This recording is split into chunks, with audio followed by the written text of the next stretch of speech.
I'd like to welcome everybody here today. We appreciate you and your support of Operation Action U.P. And in our recognition of businesses across the Upper Peninsula. We've got 4 great businesses to recognize today. I think you're going to really enjoy their story, their different stories, and how they're impacting different communities around the Upper Peninsula. We're going to have to adjust the schedule a little bit here this morning. Chris Holman is behind. Maybe the weather, I think when somebody's traveling from downstate, a little extra snow may throw them off timing-wise, but he should be here shortly to get us going. So we're going to actually step up a couple of the awards, just so you know, if you see us not on schedule, it was on purpose, not by accident. Joe, would you like to get us started with some of the business stuff we have to take care of today? Sure will, Rich, and thanks again for introducing me, and thanks everybody for coming. As Rich mentioned, this is one of our events that everybody in the Upper Peninsula looks forward to, and every year we keep getting more and more nominations of these great companies with longevity and their great economic and workforce development progress that they've done. And I think the brochure says 59 years that we've had this meeting, but the organization is actually 62 years old. And, I look across the room, and although I haven't been here the whole 62 years, I have been on the earth 62 years, but not a part of the organization. But there's still a lot of the original members here. So I tell you what, if you're not a member, it doesn't cost a lot of money to join. And you can be part of this great organization and part of these great efforts that the folks at Operation Action U.P. are doing and have done for 62 years. So at this point, we are going to do some business. Every year we have to do our elections, and there's a slip of paper, I think, on the tables of the Board of Directors. We need a motion for that slate of directors to be approved. Do we have a motion? We got a motion. Do we have a second? Oh, we got a support. Any discussion, anything else? All right, all in favor? Opposed, same sign. Looks like you suckers are back in it for another year. We appreciate everybody's support. Thanks, Joe. With this event and what we try to do here, the other thing that I would ask you is think about businesses in your community that deserve recognition that have not been recognized by this group in the past. It is the audience that supplies those names, those businesses, and the background and knowledge that they have with those businesses that gets them in the consideration for being recognized. And like you'll see with the following awardees, these are very interesting pieces from around the UP, but you can look in your own communities and find a lot of businesses that are doing that same kind of stuff, making those kinds of contributions. So please take the time. I think we have information on our website that you can go in and make nominations, and start after this meeting, getting us some good businesses to consider and get those submitted to us. With that, I'd like to get things started. We're going to present 2 of the awards here first thing this morning, and then we'll get on to a couple of the additional awards later in the afternoon. So at this time, and Rich, go ahead. We'd be remiss if we didn't thank our major sponsor. Oh, right? I see Bill Raymond here. I forgot about the commercial. Sorry. Oh, you want me to do it? Okay, well, yes. Appreciate it. So I talked about economic and workforce development champions, and our sponsor, our major sponsor today is Michigan Works, the Upper Peninsula Michigan Works, and I'd like to give them a round of applause for their support. And I don't know if I saw Deb, but I did see Bill Raymond. Of course, Bill retired, but is Deb here? Somewhere, raise your hand if you are. If not, we appreciate it. Go ahead. Yes, thank you. That. I apologize. No problem. At this point in time, I'd like to call up Tom Nagy from our board to announce our first awardee.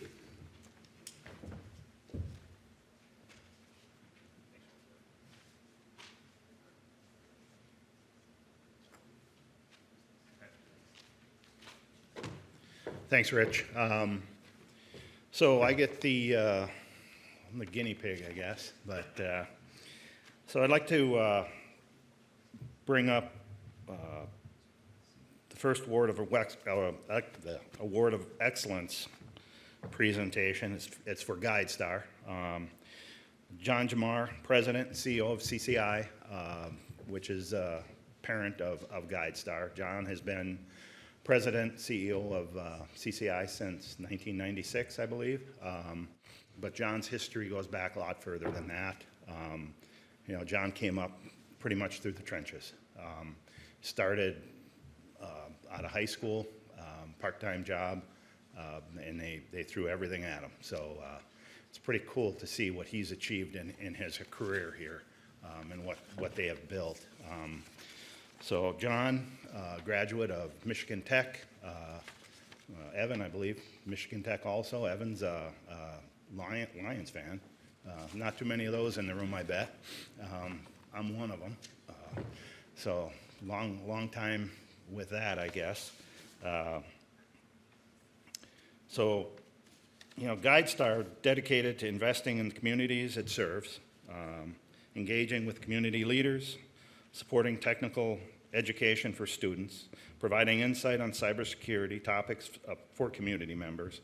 GuideStar believes that the people needed to grow the future of their business is right here at home. You know, that's a big deal. You think about that. You know, the entrepreneurs in this area, and I look at the, I'll say the UPER get it done attitude. That's a bright thing to think about. There is future. There's a future here for the people that live here. So the things that they're doing, you know, can't thank them enough for that. It's a big deal. So a little bit about Evan.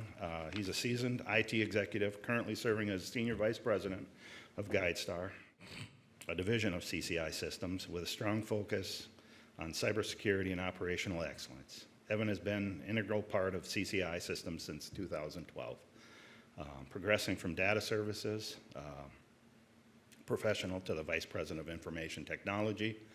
Before his current role, a graduate of Michigan Tech, Evan is an industry advisor for the MIS program at his alma mater, and actively involved in various community initiatives, serving as Cub Scout leader and participating in the Upper Peninsula Cybersecurity Institute. Evan holds a Bachelor of Business Administration and Management Information Systems and an MBA with a concentration of cybersecurity. As I said, John's President and CEO. Want you to welcome John and Evan, please.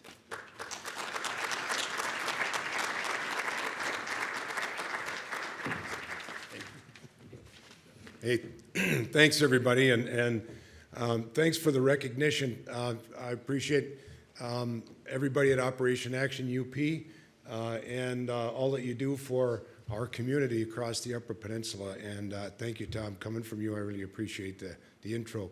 Evan knows a lot more than me. I'm getting to be the old guy, but you know, I worked for two people all my life that were the founders of CCI. They grew up in Iron Mountain, Kingsford. They were kindergarten friends. Michigan Tech, Milwaukee School of Engineering got together, wanted to sell little round TVs in 1952. There wasn't any signal. They built a cable system to be able to sell televisions and ended up being pioneers in the industry that's become our ISP providers nationally, worldwide, and really built a legacy of a company that really isn't as focused on what it's doing as it is focused on making life better for everyone it touches with what it does. And that served them well during those years, but it's really served us well too. When you find talent sitting around and you say, you know, they're probably sharper than some UPER can understand, let's see what they can do from a commercial standpoint. And once we became NIST compliant for our large customers from a cybersecurity standpoint, we realized we could probably help other companies out in doing the same thing. And this is really part of making life better and making it so that we can all do better in the Upper Peninsula and from the Upper Peninsula for the long haul. And so thank you for the recognition, and I'm just glad to be a part of an organization who wants to make life better for everybody too. And I'd like to hand it over to Evan Rice to talk a little bit about GuideStar specifically. Yeah, so thank you all for having us here today. It's always really nice to see what you're doing be recognized by other people, even though it's not why you do it. And I appreciate that so much. There's a lot of people in here who, you know, are worth a lot of respect, and everyone's doing a lot of great things. So being called out as somebody for that is humbling and really gratifying. So thank you all for that. Like John said, I'm Evan Rice. I have a background in IT and cybersecurity, and I've been with CCI for almost 12 years now. And it's been a really fun journey, and it's been an education for me to understand that you can live in the UP and have an amazing career doing cutting edge things and changing the way that people and businesses do their work and helping protect their systems. GuideStar, as of today, has 359 customers across our different product offerings, and almost half of those are in the UP. So we're serving, you know, 175 plus customers in the UP, helping them manage their IT infrastructure and keeping their systems safe from the threats that are out there. There's, you know, I kind of use the term Midwest nice a lot. We are trusting people in the UP. You know, I have coworkers that don't own a house key, right? Like, these are the types of communities we live in, but when you hook up to the internet, you're not in the UP anymore. You're in the Ukraine, you're in, you know, Russia, you're in the south side of Chicago. There's threats out there in a connected world that, because of where we live, sometimes we don't perceive those risks as deeply as we should. And GuideStar is really committed to working with those small to medium business customers to make sure that all the businesses here can thrive and in a connected world. And, you know, and we do that by working with cybersecurity, managed IT. We have a 24/7 contact center and on all the different services that we offer. And so from our timeline, CCI was founded in 1955, like John said, by a couple of guys who just wanted to sell TVs. And then in 2014, one of our major CCI customers said, hey, you guys need to get NIST 853 compliant. And we said, what's that? You know, and it's the government framework for cybersecurity. And so we took ourselves to cybersecurity school, and it took us about 3 years, and we did it, and we learned a lot, and we realized that we were kind of running with scissors in a lot of ways, but before we closed a lot of those gaps, and we didn't even realize we were doing it. And we had some partners that said, hey, you guys got really good at this, better than some of our other customers, would you help them? And so it turned into a conversation, well, do we want to help a couple of friendlies, or do we want to do a business? So John and Jake, our CFO, and I got together, we put a business plan together, and in between 2018 and 2021, we launched GuideStar formally. And then in March of 2023, we launched our apprenticeship program, and that's really, I'm going to focus a lot more of the conversation here, but over the course of the last couple of years, we've really grown through 2 local acquisitions, one in Escanaba, one locally in Iron Mountain, and then through the creation of our apprenticeship program. And it's really been fun to see it grow. It's really been fun to see that we can service UP customers with UP people, and that there's a supply chain here, and that our schools are the best, and that our kids are so smart and can work and live and stay here. And so we don't have to see that kind of average age of the UPer continue to go up every year. And we're really committed to that. So, but some of our challenges were growth. How do we leverage growth? How do we find staff? There's a 3 million plus shortage of cybersecurity professionals globally right now. If there were 3 million brand new cybersecurity people that came into the workforce tomorrow, they'd all be employed. And how does a company in Iron Mountain, Michigan compete with those big companies that need those? Well, we needed to build our own supply chain for our talent, and we needed to do it at home. So what we did was we reached out to a lot of really smart people and partners. I can't tell you enough about the work that UP Michigan Works has done with this to get our cybersecurity apprenticeship certified. It's a Department of Labor process, and if you've ever seen Department of Labor paperwork, the first time I looked at it, I was like, I can't do this. And Michigan Works just raised their hand and said, we got it. And I didn't have to think about it anymore, and they did, and it's awesome. Working with our local ISD, John Gregg and Mike Mulligan at the Dickinson County Technical and Career and Technical Education Center, building a curriculum that could comply for the school portion of this with us for these students that are coming in. And then working again with Bay, because some of these students will transition into the middle college program, and then working with the UPCI up here out of Northern to do all of the testing as the kids get their certification and finding resources for the cyber part of this.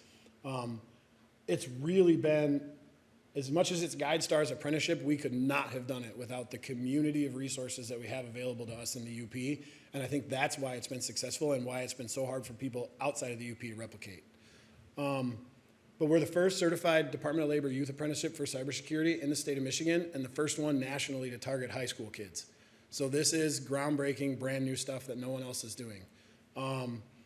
The apprenticeship works where they do 3 years of schooling at the ISD, or some of them do their 3rd year at Bay. They do on-the-job training across that whole time period with GuideStar. And at the end, the students have 4 industry certifications in IT, and they get a certificate of a journeyman certificate from the Department of Labor in cybersecurity. The big thing is, without any college debt, at 19 or 20 years old, these kids are ready to enter the workforce as cybersecurity experts. A lot of them will go on to get 2-year, 4-year degrees. That's great, but they can do it while they're working and not take on massive amounts of debt and get those resources that we need to cut into that 3 million shortage faster. Well, so where are we at? We're on year 2 of the program. We just started our 2nd cohort. We have 9 high school-aged apprentices working with us, and it's technology, and teaching them the technology is not the challenge when you have a 16-year-old come in to work with you. It's teaching them that they shouldn't spin in their chair when they're on a video chat. It's reminding them that if they come from morning football practice, that they need to take a shower. Things you don't necessarily think about, but I was amazed that these kids come in, their ability to absorb the technical aspects of the job and the insights that they have is unbelievable. And the future of our industry is so strong with smart, capable kids like this getting into it now. The other thing that we did was John Gregg's program at our local ISD, the enrollment wasn't anywhere near capacity. And so the pool of talent that we had weren't getting there. So I did what I called the Superintendent Roadshow in Dickinson County this past year and went and talked with all the superintendents. And John's program saw a 57% increase since we launched our program last year. His classes are full now, which shows that it's parents and guidance counselors and educators are hearing us when we talk about this. The next thing that's really great for us is we're looking to expand it. We recently merged with Solutions Telecommunications in Escanaba, and we're leaving that office open. So we're going to have an office presence in Escanaba. So tomorrow morning, I'm meeting with the Technical Career Center in Escanaba to talk about getting some apprentices out of their program and sharing our curriculum with them and bolting them into the program so that we can grow this to every community we move into. So that as we serve the companies in those communities, we're bringing the next generation of talent in so that our business is sustainable long-term and giving back to those people there. So just kind of final thoughts for us on our vision. You know, we really look to provide services to allow these businesses to grow and thrive in a connected world. And we want to make sure that we're doing that through technical excellence, thought leadership, and the best customer care that we can, making sure that when our customers need us, we're available and we move to it. And then giving back to the communities we serve. You know, on a personal note, I'm so proud to be a UPER. I'm sorry, I'm getting kind of emotional about that. I love that I get to raise my kids here. And I think that, you know, giving back to that is the best thing that we can do. So just thank you for the recognition. It means a lot. If you could hang on just a second, because I'm sure there's probably a couple of questions. Great, by the way, the fact that you guys are starting kids young, getting them involved, and giving them a direction to a lot of success. I mean, cyber is a big need, as you stated. Any questions from the audience?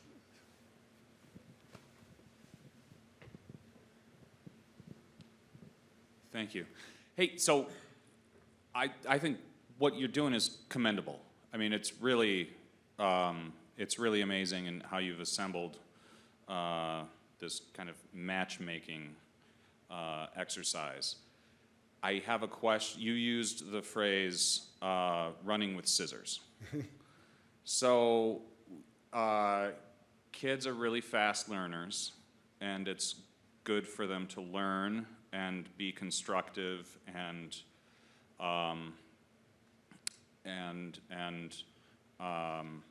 using their time well.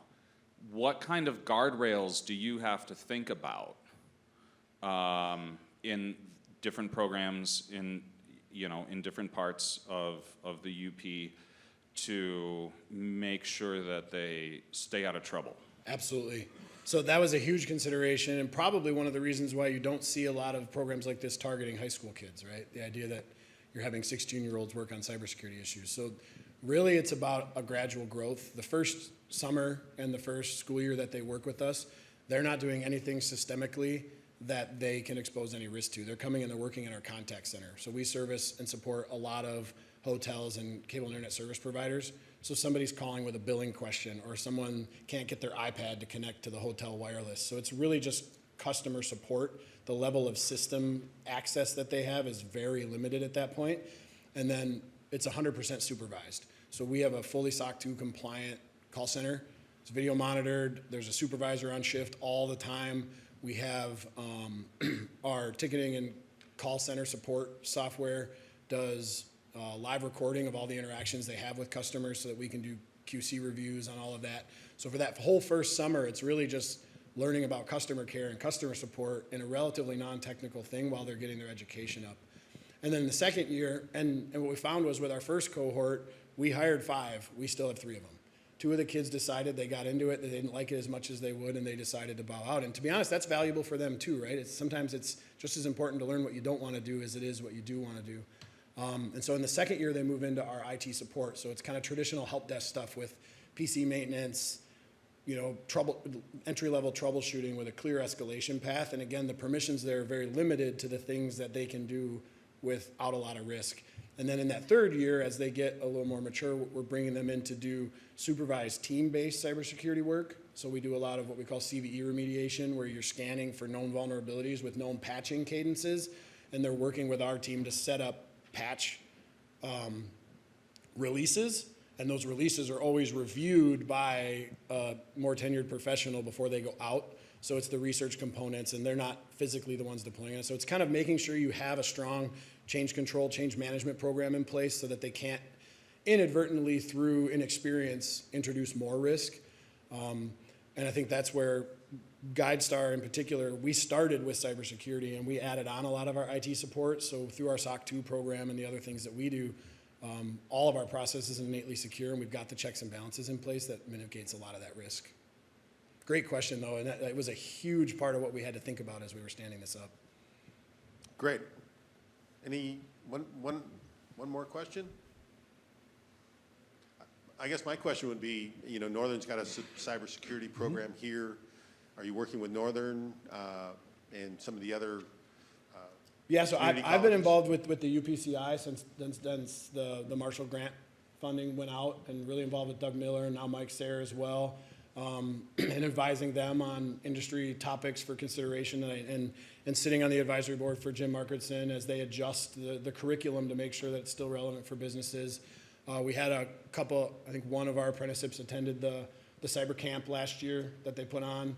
It was really successful and got pre-accepted into that program. So yeah, we definitely see that this shouldn't replace additional education, but it gets folks into the workforce longer. I mean, for a single kid to come in and maybe work second shift in a SOC and go to school during the day, now they're funding their education as they're getting it. They're not leaving with a whole bunch of student debt. And then CCI has a tuition reimbursement program. So if they're working for us, they qualify for the tuition reimbursement program after they finish the apprenticeship. So there's lots of opportunity to continue to team up, and we encourage all of them to continue to explore that. Thanks, gentlemen. I appreciate it. Hang on just a moment. Oh, I went with 2. Your hand's a little late. One last question. Go ahead. I think what you're doing is absolutely fantastic, getting the younger group in. Do you see yourselves going down the road and having some kind of a remote access to this where kids from different high schools around the UP could join in? yeah, so it's a really great question. I was actually just talking with Lois and some of the other folks about what we're looking for there. One of the components of the Department of Labor requirements to stay certified is that you have to have what they call a journeyman supervisor, a journeyman mentor. So we have to have facilities where there's a supervisor in place for these kids to come work. So they can't do it from home. And so for us right now, we're limited on where we have offices, but we're exploring opportunities like with what the UPCI is doing, where they're setting up that kind of shared workspace center, and they're going to have a paid staff person there to supervise student workers. There's an opportunity to team up in some of those environments, but it's without physical space and a supervisor, it's difficult right now. But we're looking at how we can get creative to expand that. I would love to see it be all over the UP, head down to Lower Michigan. The other thing is we have to make sure that we have really strong education partners in those communities too that are willing to engage with the curriculum that we've spelled out that was approved by the Department of Labor. So there's conversations there too. Great.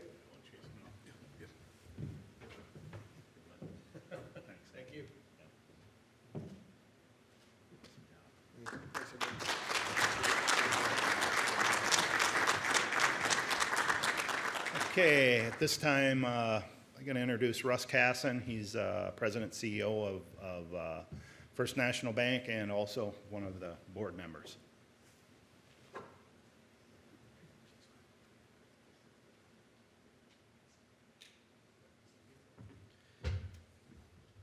Okay, first thing's done. I made it up here without tripping, so check mark on that. Second, I want to congratulate all the award winners. I mean, what you guys do for the UP is amazing. Third, I get the honor and pleasure to introduce this next person. He's a real hard worker, and he's really the reason why he's up here is because of it. He's a rancher, he's a worker, and if people love him and where he works, people follow. So his name, Chad Kubick from Kubick Aviation Services. He was born and raised in Iron Mountain, Michigan. You know what, before I even start on his bio, I had a longer, more enthusiastic, better introduction for him, but since he didn't fly us here and we had to drive, he's gonna get the short version. So he's born and raised in Iron Mountain, the founder of Kubick Aviation, a graduate of Spartan School of Aeronautics in Tulsa, Oklahoma. He established Kubick in Kingsford, Michigan in 2004, leveraging his expertise to start a company in a field which he is very passionate about, and when you hear him talk, you'll understand he is very passionate about it. Born and raised in a region for its rich aviation history and natural beauty, his deep roots in the Upper Peninsula have influenced his company in a big way. So a warm welcome for Chad Kubick.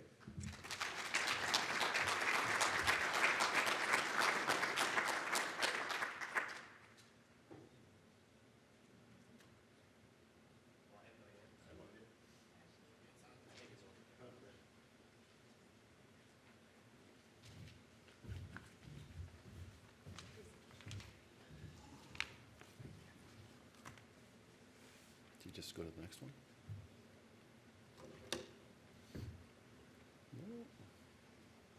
There we go. Good morning. Thanks for having me here today. As he stated, as a good friend of mine, Russ, stated, I'm a wrench turner. I fix things for a living.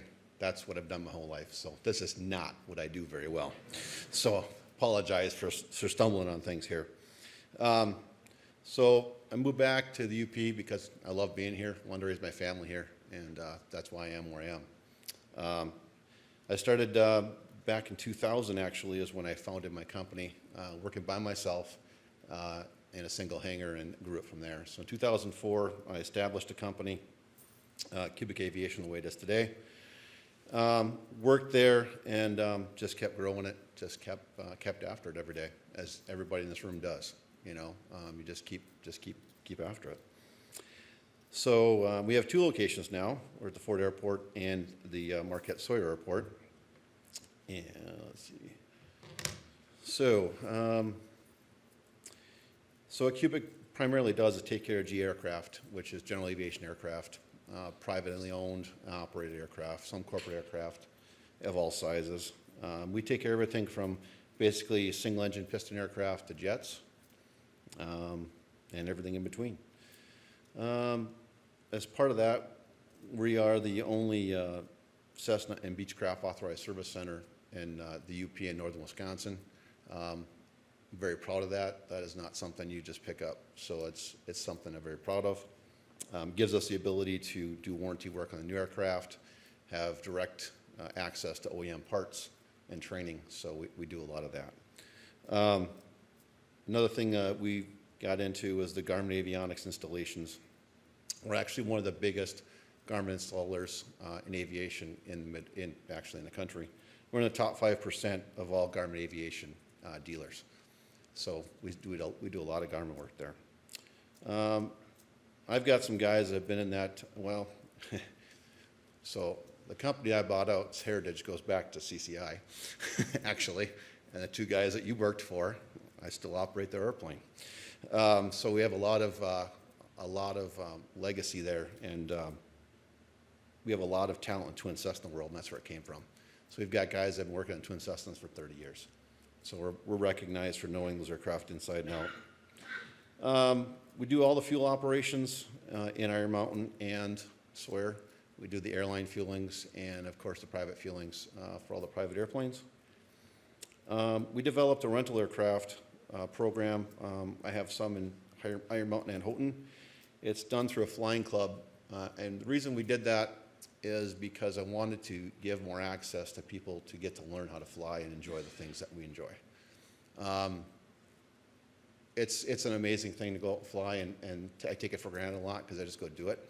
And a lot of people I've introduced have went on to become pilots and do different things. So I did that as a way for people to get into the industry and enjoy themselves. We have instructors in Iron Mountain and Houghton.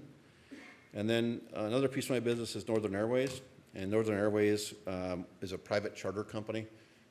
We operate a twin turboprop, 8-seat passenger aircraft that's capable of basically going all over the U.S. And with that aircraft, it allows us to get into a lot smaller airports, so we can take a lot of companies or people more directly into where they have to go, and it cuts down efficiencies. You can actually do a day trip, and you take 6 people out, you can pull them all back in the same day. It's huge. So we do a lot of that. I guess a little bit more of the history. Like I said, I actually started the company in 2000. And 2001 actually, and incorporated 2004. And at that point, all I was doing was aircraft repair and maintenance. I added in 2007, I added fuel sales. Then 2014, I actually bought out the former Superior Aviation and grew my company significantly. That's when we added avionics sales. And avionics is communication navigation in the aircraft, radios, communication, navigation system, GPSs, and all that. So I added that and the charter division in 2014. 2014, my company, Horizon Flyers, was born, and that was 21. Horizon Flyers was born, and that's my flying club company that we have aircraft currently based in Iron Mountain and Houghton.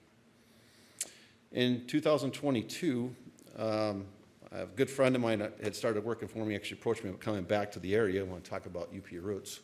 He wanted to come back to the area. He actually was operating a company called Delta Strut, and they do landing gear repairs. So in 22, I bought half his company, and we developed it into something else and grew it again. And he moved back here, and now we do landing gear repairs out of my facility. And we do repairs, people shipping landing gear from basically all over the world. We send stuff out to the Pacific, way out. There's just stuff that goes all over the place. So we're growing that piece of business, and it's done here in the little town Iron Mountain that not many people know about. So 22, I also added maintenance, aircraft maintenance at Sawyer. I saw a need there, and I hired a guy, and we put in just maintenance at Sawyer, aircraft maintenance. And then in 23, I took over the FBO contract there. So that's when we have 2 locations. And in Sawyer now, we operate the private aviation terminal and do all the fuelings there. And we still have aircraft maintenance. So the company has actually done well in the last few years. I've seen significant growth all through the COVID era. Very fortunate about that. Flying slowed down, gas sales slowed down, but we saw, because of what we do, we still had customers that recognized it was going to change. Let's get our aircraft updated and fixed while we had this downtime. So we were very fortunate in the fact that we continued to grow in those times. In 22, we added four full-time employees. In 23, we added 7 more. Last year, our payroll was about $2 million for the company. And we currently have 33 full-time and 11 part-timers. The future, I'm always looking to expand. I'm always looking for opportunities. I kind of drive my staff crazy about that because I'm always the guy out there trying to find new things to do. And Dale back there, because he's the bank guy that funds it all. So, we're always trying to expand the footprint, always looking for opportunities. One of the things I've always thought about doing is aircraft salvage. And with our moving into our presence at Sawyer, there's a lot of things at Sawyer I'm looking at trying to do. Nothing concrete yet, but we're definitely looking at what we can do to leverage some of that space that's up there and do some different things with it. And then the jet aircraft maintenance and avionics. We're always pushing. Historically, we've been single engine, twin piston, twin turboprops, and then into the light jets, and we're pushing more and more into the heavier jets. It's coming, and we just keep going that direction. I'm a big believer in training. We do a lot of training in my facility. We send out a lot of guys to try and better their professions and really be a leader in that. So we try really hard to do what we do it well, and stand behind it. And that's kind of how we've grown the company. We just keep after it every day. So that's the gist of it. So Chad, you got that terrible entrepreneurial disease, right? One Yeah. idea after the other. Yeah. Just not enough people to get all of those ideas chased down for you. No, my staff throttles me back quite a bit, so I'm usually going after something else. Yeah, I know that. Yeah. I run into that too. Yeah. So- Anybody have any questions for Chad? Well, I'm gonna pose one to you. I mean, my understanding is there's a significant shortage in pilots. How, it doesn't look like you're actually training pilots, but you're getting some folks to get licensed and move forward. Any thought of adding that to what you do? There's a significant shortage in all talented people in the world, actually. Mechanics or pilots. We struggle, especially in the UP, trying to bring people in that have talent, that have experience. It's a challenge. We've homegrown some of them because we leverage the people that we have. And I can teach somebody the trade. I just have to get someone that is willing to learn and listen and has the talent. And we're always trying to find people to do that. We've done it successfully a couple different occasions, but it's still hard. I don't have, to put on a flight school in the UP is really tough, the weather. To be flying all the time. That's why most of them are down in Arizona, or they're down in Florida, or you get weather all the time that you can fly in. So, but we still, my goal with the flying club airplanes is to really give the opportunity of flight to the average persons that would never thought about it. They don't want to get into aircraft ownership. It's a way for them to actually just start doing it and really, really enjoy it. You can do it for about $10,000, and a lot of people don't understand it's actually that achievable. So. Anybody else? On the pilot side, what do you see the biggest barrier attracting pilots to this area? Too many other opportunities. There's just too much draw right now. I'm starting to see it shift. It is shifting really, really slowly right now. The airlines are hiring. For a while, the airlines will hire anybody with a pulse, and it just needed people to fill seats. And the airlines are actually cutting back on their classes now, which is the first time in quite a while. So they're not just on a constant hiring. So anyone that got hired and had any kind of experience, it's tough to walk away when they're offering $50,000, $60,000, $70,000 sign-in bonuses, and then the pay that they're paying them. So it's really tough for someone like us to compete with something like that. Yeah. Thanks, Chad. Appreciate it. Thank you.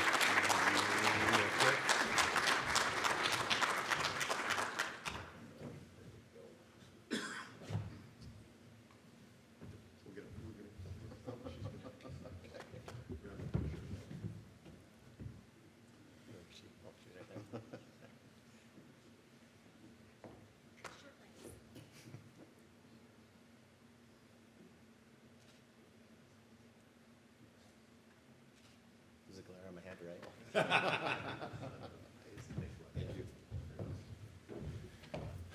This time, again, thank you for your patience in adjusting the schedule here a little bit. We're going to take about a 10-minute break, so if I can have everybody back about 10:35, we'll get back on schedule, and Chris Holman is here, and we'll be ready to take on the next part of the agenda.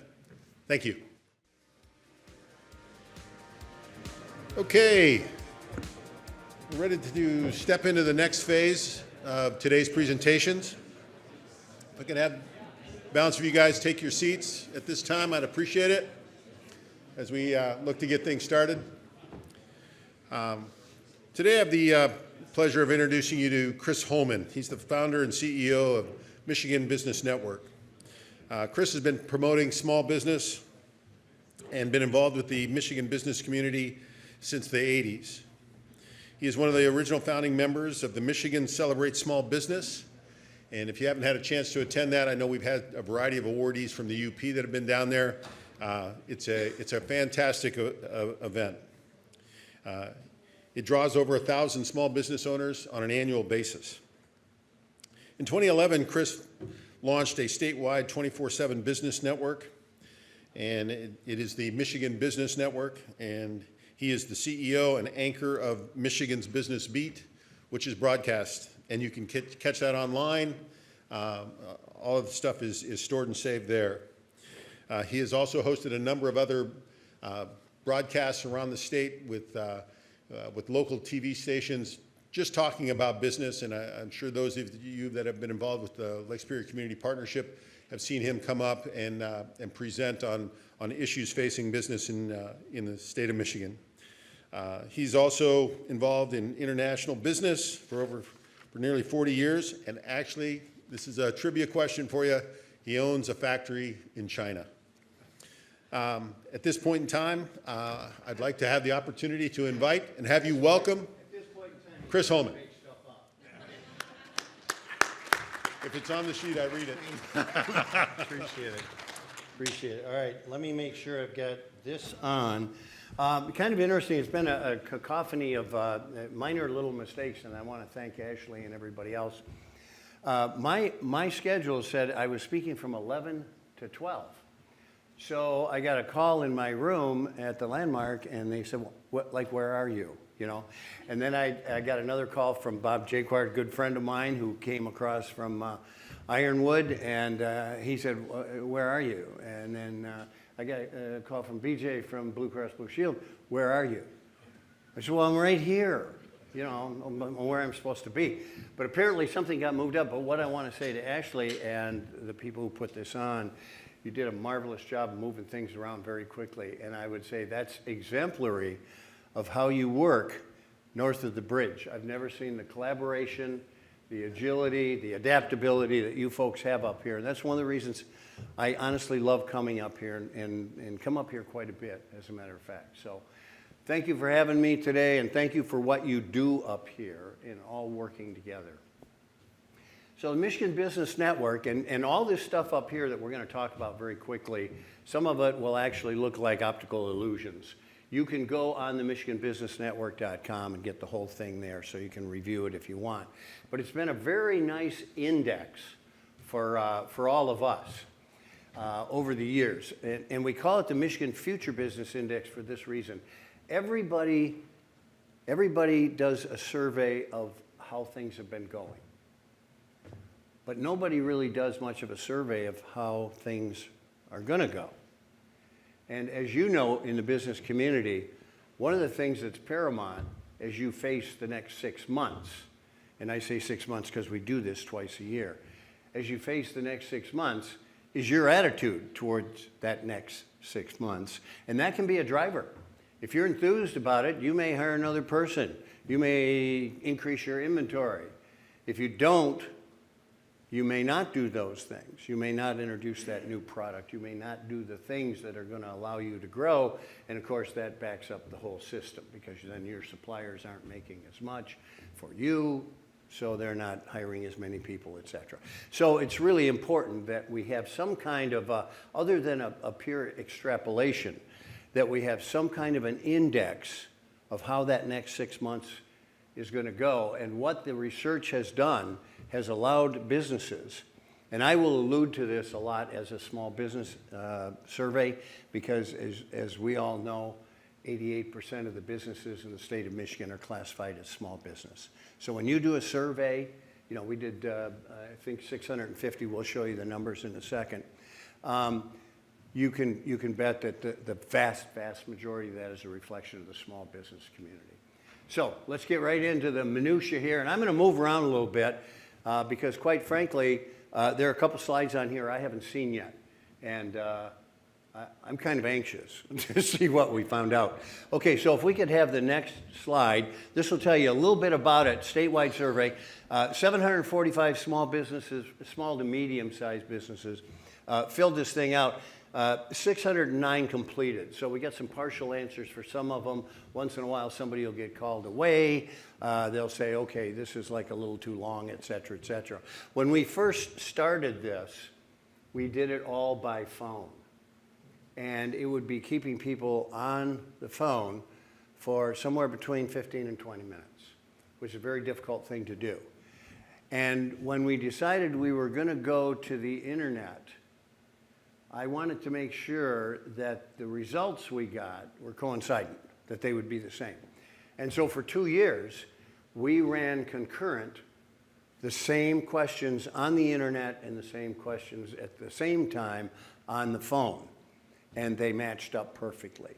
So now we are about 85% internet, but if we don't have the numbers up where we want them to give us the best accuracy, then we'll get on the phone and make some calls. So any of you out there have ever filled this out, thank you. Those of you who haven't, do it next time. We'll be putting this thing in the field in about 5 months again. All right, so Sinair is really important here. Sinair is a company that basically builds affordable housing for those of need, those in challenged communities. And they do it all over Michigan, but they also do it over the United States. And they started as a very small company soliciting pro athletes money because pro athletes were paying so much in taxes. They put it into Sinair. Sinair built projects. That tax sheltered the money, but they also were partners, so they got residuals as the things progressed. So it became a very nice company. They are the ones who sponsor this, and it's a very expensive survey. And I always want to mention them. And then it was conducted by ROI Insight. I think this was our 16th or 17th year in this form. Prior to that, we had done it for a number of years. And ROI Insight, by the way, is owned by Paul King, and he has done the survey almost all of the years. We started out with Ed Sarpolis, if any of you remember Ed, and then we went with MRG, and Paul King was the guy who did it, and then he moved with Phoenix Innovate, and we moved to Phoenix Innovate so that he could do it, and then we talked him into starting his own company, and he's doing very well, but he still does our survey, so nobody understands it like he does. Okay. All right, if we could have the next slide. Thanks, Ashley, appreciate it. Okay, so I'm going to move around a little bit, and part of the reason is I want this to be interactive. Stop this anytime you want and ask a question about it, or correct any mistake when I'm reading this thing improperly. These are key takeaways. So we start with key takeaways, and then we'll end kind of with some of those key takeaways as well. So this is what came out of this one. Concerns over wage inflation, supply chain issues, and overall inflation, they're shrinking. So it's less of a concern by this survey. Now this is mostly the last 6 months we're talking about. We're not projecting.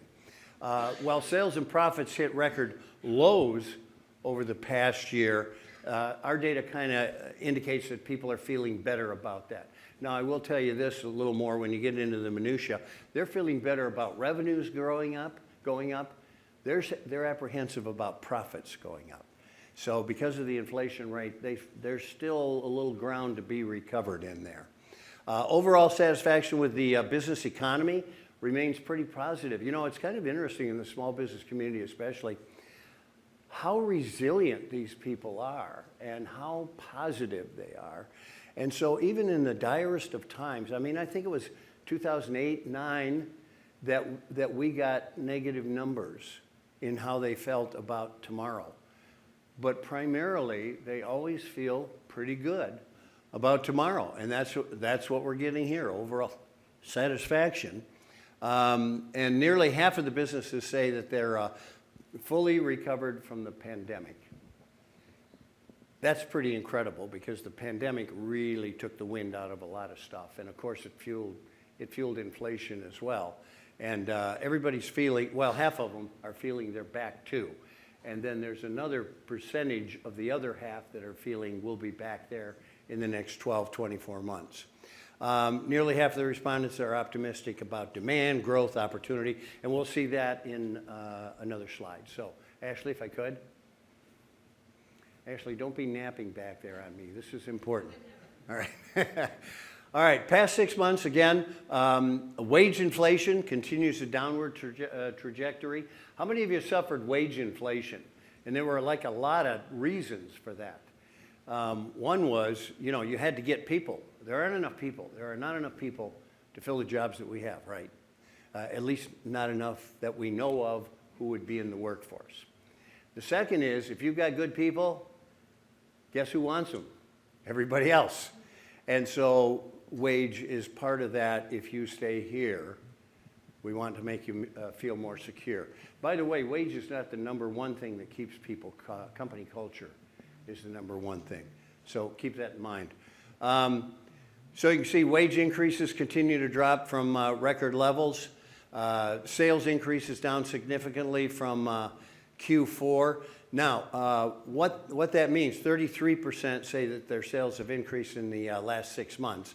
That's down 7 points. So what is down is the negative, right? So fewer people are feeling negative about those increases. Profit increases essentially remain low, again, like I said. Hiring dropped slightly, but just slightly the last 6 months, and investment is holding steady. People are still putting money in their business at the rate they were pre-COVID. All right, Ashley? Satisfaction with the economy. This is always the one that stumps me because I'm like, the economy was hurting there for 3 years and we still had people that they didn't feel that was the thing keeping them back, is, I guess, best way to say it. 50% say they're satisfied with the economy. Of those, only 11% are very satisfied, so most of them are somewhat satisfied. That's up from 44%. That's only 6 months ago. So that's pretty good recovery. The percentage of those saying that they're dissatisfied with the economy dropped 7 points, all right? So we're looking good here. I mean, people are feeling better about what's going on. And then intensity remains strongest among the dissatisfied, so those that are upset are really upset. Business and professional services sector, 58% remains the most satisfied with the economy, while manufacturing and construction sector are the least satisfied. Well, they can't get people. You can't get people, you can't do jobs, et cetera, et cetera. And by the way, at the same time, their costs in those two sectors have gone up pretty exponentially. Okay, Ashley? All right, so this is where I said the optical illusion comes in. This is to see if you're actually paying attention. Yeah? Okay, so you can see the satisfaction with the economy, what it's done since May of 06, and how it's been up and down and up and down, and now it's about 50-50. Okay. We'll kind of run through, when we get those, we'll run through them, because I don't want anybody to like get vertigo and pass out. Greatest challenges to doing business. I always love this piece of it, all right? So that's asking a business, what is it that keeps you up at night? What is it that's keeping you from growing, et cetera? Well, acquiring talent. Now, you see how close inflation is to that? Actually, in the last 6 months, for the first time in 4 years, the acquisition of talent fell out of first place. And it fell to second place by 1 percentage point to inflation. But that was, we were pretty much at the tail end, so we were feeling the max of what inflation had been doing to the cost of our people, to our pricing of our products, and all those things, you know, that just really kind of added up. You can see 12% a weakening economy, so that's that bottom end that I said, those who are dissatisfied are really dissatisfied. That's why that's at 12%. It's normally not that high. Finding customers, 8%. Interest rates. Are there any bankers in the room? Yeah? You can identify yourself. You're going to get to your car, I promise. Okay, with that, I can ask this quick question and know the answer. Do you have money? Yeah, you got money. There's money. There's money out there to be lent, and it can be had. And so when we see something lower on this rating that says access to capital is a problem, I always say to myself, maybe you shouldn't get your hands on that capital, because there's enough money around to make good loans. And maybe your loan is a little risky. Okay, government regulations. I will tell you that has been in the top 10 since 1776. We haven't been measuring it, but government regulation is usually one of those. Apologies to people who work for the government. This is not a negative statement. But when you regulate things, you know, there's always complaints. Cost of health insurance is creeping up. This is the first time we've seen this in a little while. How many of you got your new rates of insurance? Okay, so it's hard to tell, but they moved up anywhere between 5% and in some cases almost 30%. So that's why you're seeing some of this. But again, remember, it's only 4%, so it's not a big budget item. Okay. Ashley, thank you.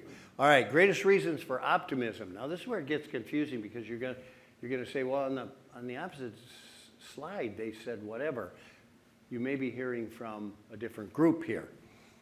Demand for products and services. People still feel good about what they make, what they do, their service, etc., and they feel good about where it's going to go. So that's a good sign for optimism. This is part of that says how you're going to do in the next 6 months.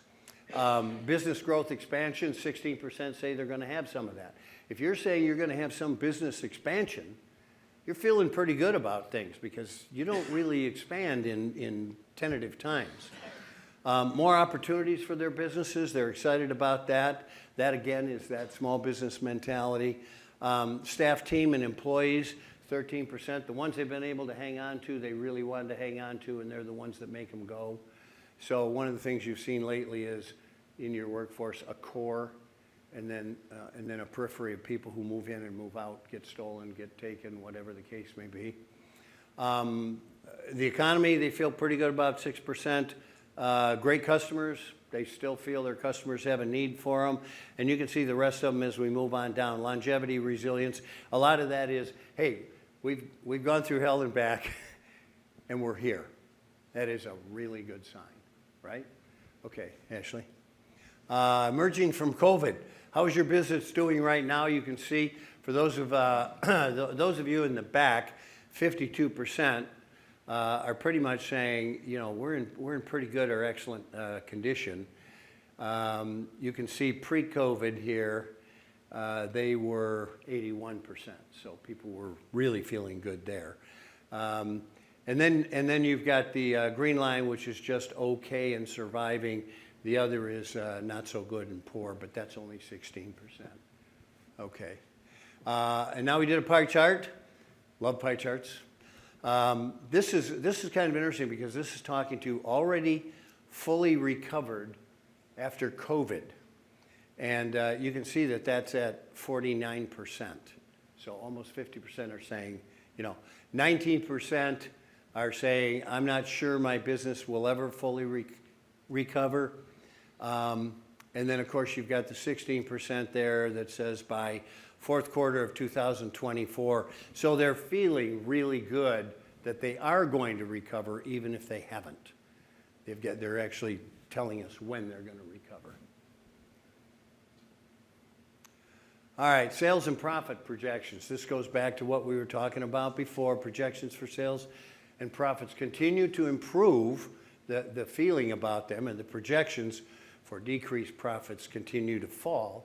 So those are all good things. Projected sales growth, 49%. Again, that's sales growth. That is not profits. All right, the percentage of those believing profits will increase ticked up a little bit, but is still at 36%. That's 4 points higher than our last survey, but it's, you know, when you think about it, it's still 36% when 49% say our revenues are going up. That's that margin thing that wrestling with what to do with, how to keep it where it should be. Expectations for sales growth is now highest in the insurance, finance, and real estate sector. 70% are enthused about that. And the lowest is in the nonprofit healthcare sector. Wasn't that long ago, healthcare was like the fastest growing industry in not only this state, every state, right? All right, profit increases most expected, as you can see in those areas. Okay, Ashley. Hiring rebounding slightly, and one of the reasons we think 39% say that they're planning to hire. You know, planning to hire and hiring are two different things, because we're all planning to hire if we're in growth mode. Now, what if you can't get the people you need? Because there was a time about 3 years ago when it was simply, I can't even get bodies to apply. But the last few of these surveys have said, I can't get qualified bodies to apply. So that's getting more difficult. So when you say we anticipate hiring because we're in growth mode, that's still a bit of a wish list, because you got to go get those people. And what are we seeing more and more? You're not picking them out of the unemployment rate, you're picking them from someone else.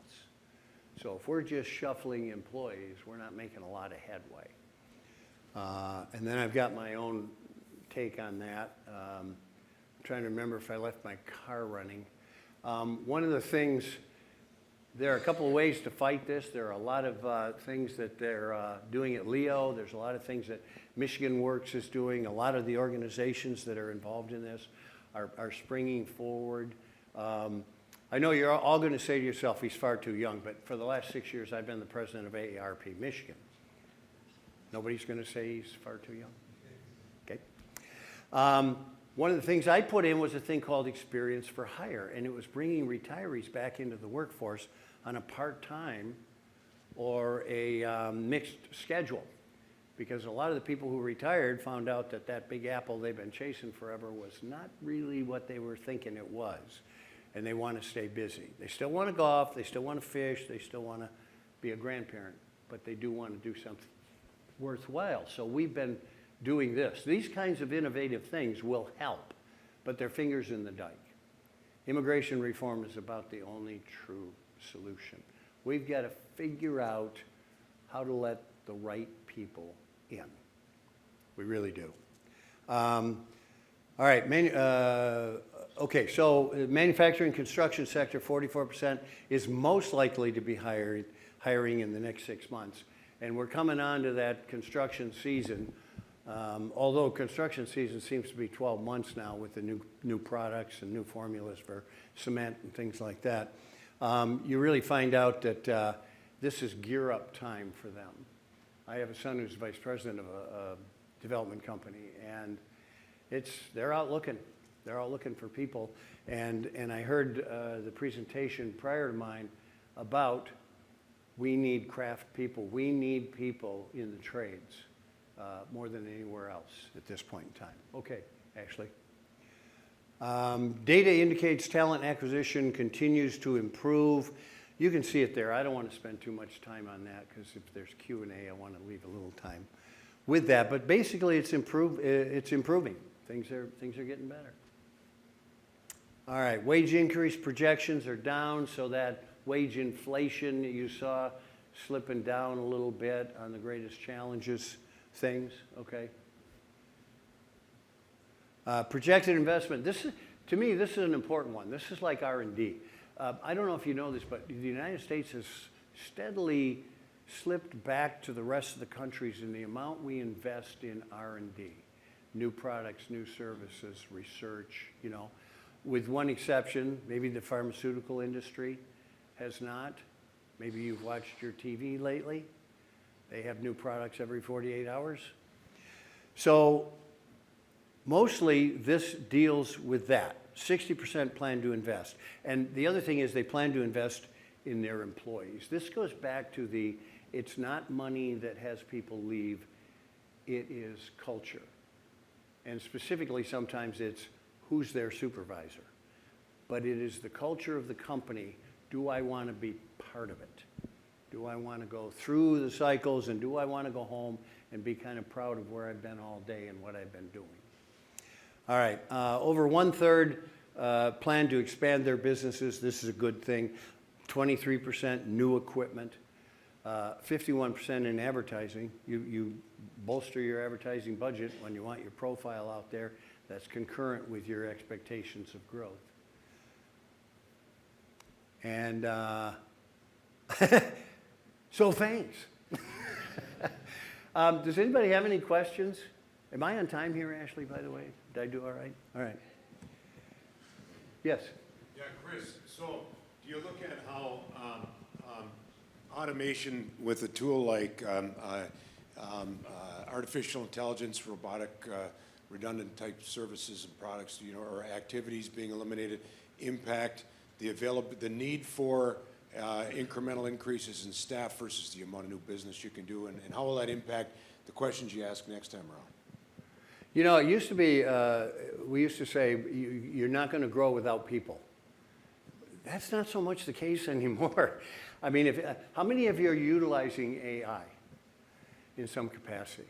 Boy, in the manufacturing industry in particular, but in the manufacturing industry, they've been looking at automation to replace people forever. And there's a lot of good reasons. It's not to put people out of work.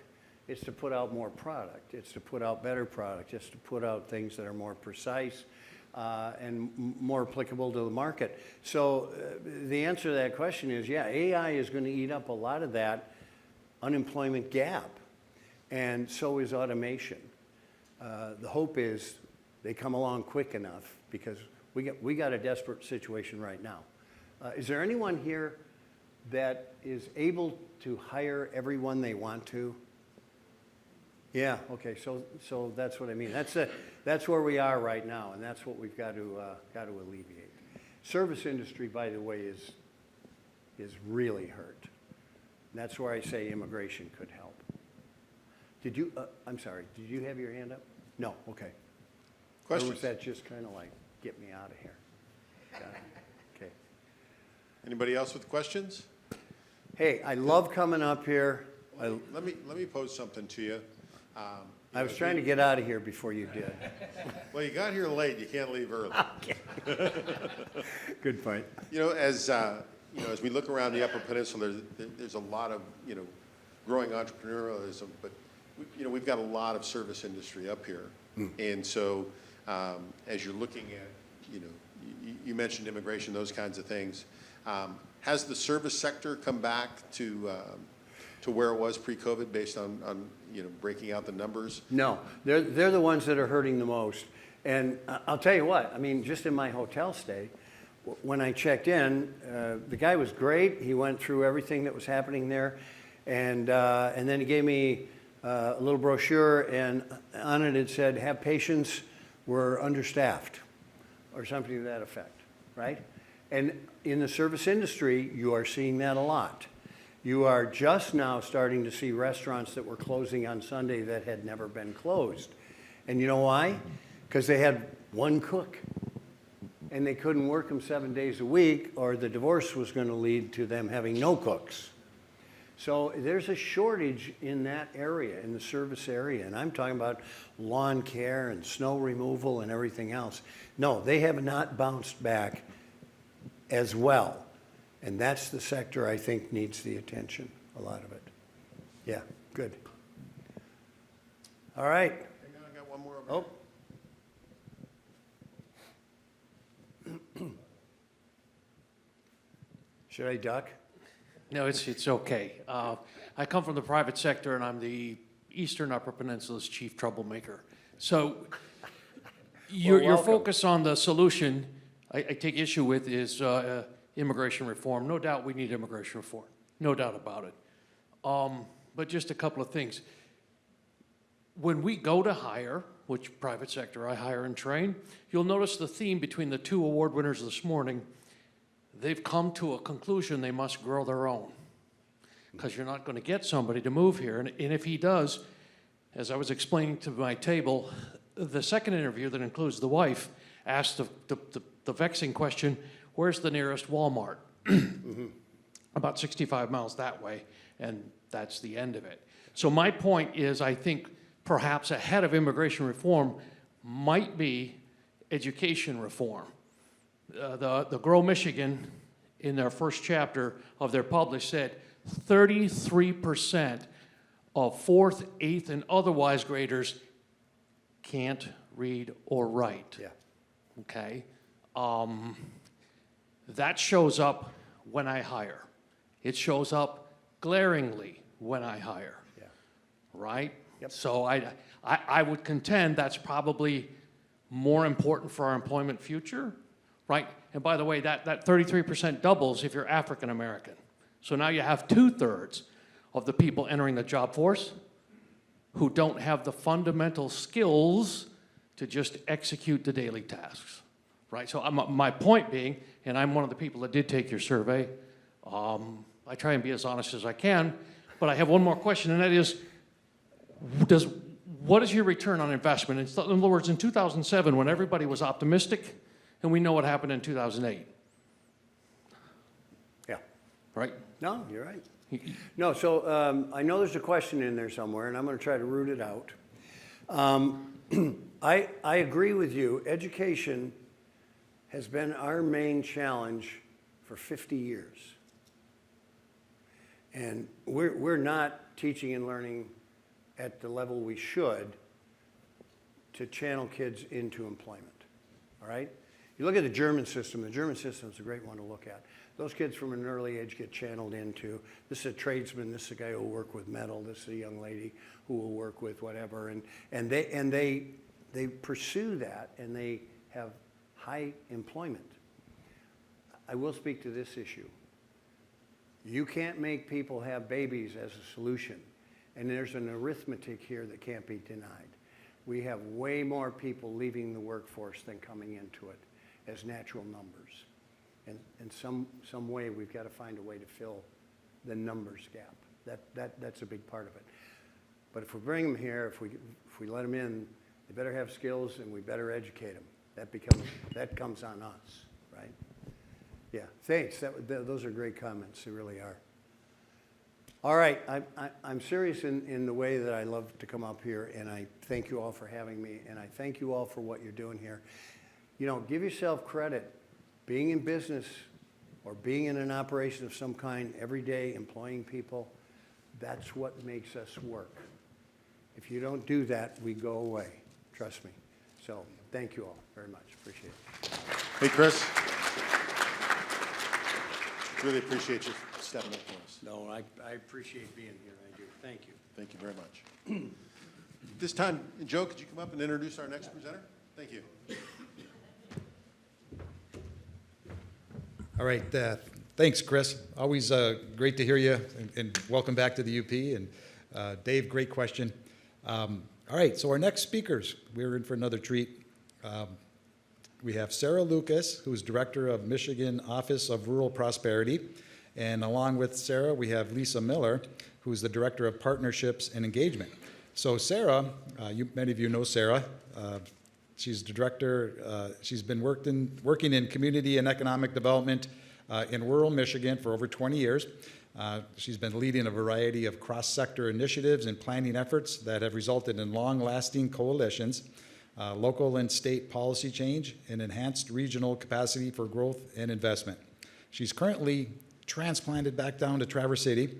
Her experience includes working in a variety of local and regional roles in Northwest Lower Michigan, the Upper Peninsula, and of course here in Marquette.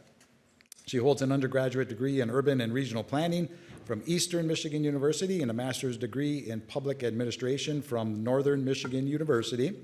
And her sidekick today is Lisa Miller. She's a director of partnerships engagement. She brings over 20 years of fostering innovative programs and strategic partnerships that advance community, economic, and workforce development in small and rural communities as her role as director. And I'd like to welcome both Sarah and Lisa up.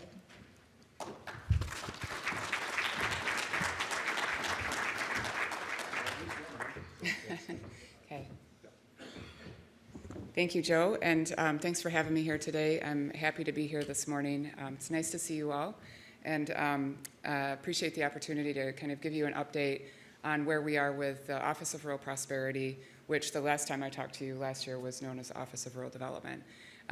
We've since moved from the Michigan Department of Agriculture and Rural Development to the Michigan Department of Labor and Economic Opportunity, LEO, and have been renamed. So we're now the Office of Rural Prosperity. So that's our first quick overall update. But we want to just share a little bit about where we've been, what we've done over the last year, and talk about some of the strategies that the office has developed with input from you all and other parts of the state over the last year or so. I'm going to, just for those of you who aren't familiar, the Office of Rural Prosperity was created by Governor Whitmer's executive order in 2022 to really be a voice for rural Michigan and to really make sure that rural communities have access to resources and connections to state government that help them move forward with their specific priorities. So we really see ourselves as kind of an intergovernmental and cross-sector liaison. We don't just work with state agencies, we work very closely with rural communities, and we work with other partners, including business and nonprofits and philanthropy and universities, and the list goes on, to make sure that everybody's connected and that we have a real strong network of rural communities and partners, as well as an understanding across state government about what they need. So that's really what we're here to do. Since we launched in 2022, we've been able to develop some programming that helps us better strategize with rural communities and advocate for their specific priorities, and also helps better connect them to resources and partners, along with building that strong network that I mentioned. We're a small but mighty team in true rural fashion. We have only a few people, but they're great people, and I think really understand the experiences that rural communities have and are really passionate about building that infrastructure and network and connections that rural communities need. So Lisa is joining me today. She's our Director of Partnerships and Engagement, and we also have a Director of Policy and Grant Programs, and that's Henry Wolf, formerly of the Northern Michigan Chamber Alliance, who worked with communities in the UP on business advocacy. So again, really familiar. And I just want to say that when I talked with Joe earlier and he asked me about my sidekick, I thought he said psychic. And so Lisa is my psychic today, and she's going to tell you everything you need to know about the future. With that, I just want to share a little bit about where we've been as a team and an office in partnership with rural communities over the last year. And when I talked to you last year, we were still kind of brand new, really. We had money that we hadn't been able to program, and we had new staff that had only been on board for about a month. So since then, we have developed and launched a grant program that we call the Rural Readiness Grant Program, and I'm going to talk about that in a little bit more detail. But first I want to say that a really central part of what we do as the Office of Rural Prosperity is work as a partner with rural communities. So we see ourselves as being on the ground with you all, and we want to make sure that we're listening to what you're experiencing, that we're responding to that, and that other people are hearing what you're experiencing. So we started all of our work with that really intentional listening across the state. And when we're talking to different groups, and we talk to all different kinds of groups, economic development and, again, philanthropy and the nonprofit community and healthcare and everything else. It didn't matter whether we were talking about broadband or sewer and water or housing, which we heard a lot about housing, or recreation or any of the other issues that rural communities are grappling with. There was a very common theme that came out of those conversations, and it was that rural communities didn't have the plans or the strategies to address those proactively, and they didn't have the capacity to build those plans and to respond in a strategic way to those challenges and to the opportunities that rural communities recognize that they have. And so when we looked at the potential for a grant program that would serve rural communities' specific needs, we really landed on how do we help prepare communities for opportunity and to respond to those challenges that they're experiencing in a strategic way. So we developed a Rural Readiness Grant Program that provides planning and capacity support to communities across the state. and made sure that it was really flexible and that it was really responsive to communities with the greatest need. So that program, we had $1.5 million to start. We were able to bump that number up a little bit with partnerships between a couple different agencies, so that we had a total of $1.8 million to grant. And that's allowed us to work with 40 communities across the state on issues covering everything from behavioral health to childcare to housing to infrastructure planning. And again, I'll talk about that a little bit more later on, but just want to say it really kind of hit a nerve. We had $9 million in requests and just an incredible amount of interest from communities who are really trying to get things going at the local and regional level. So that's been a big focus of our work. But like I said earlier, we are really committed to building that rural network.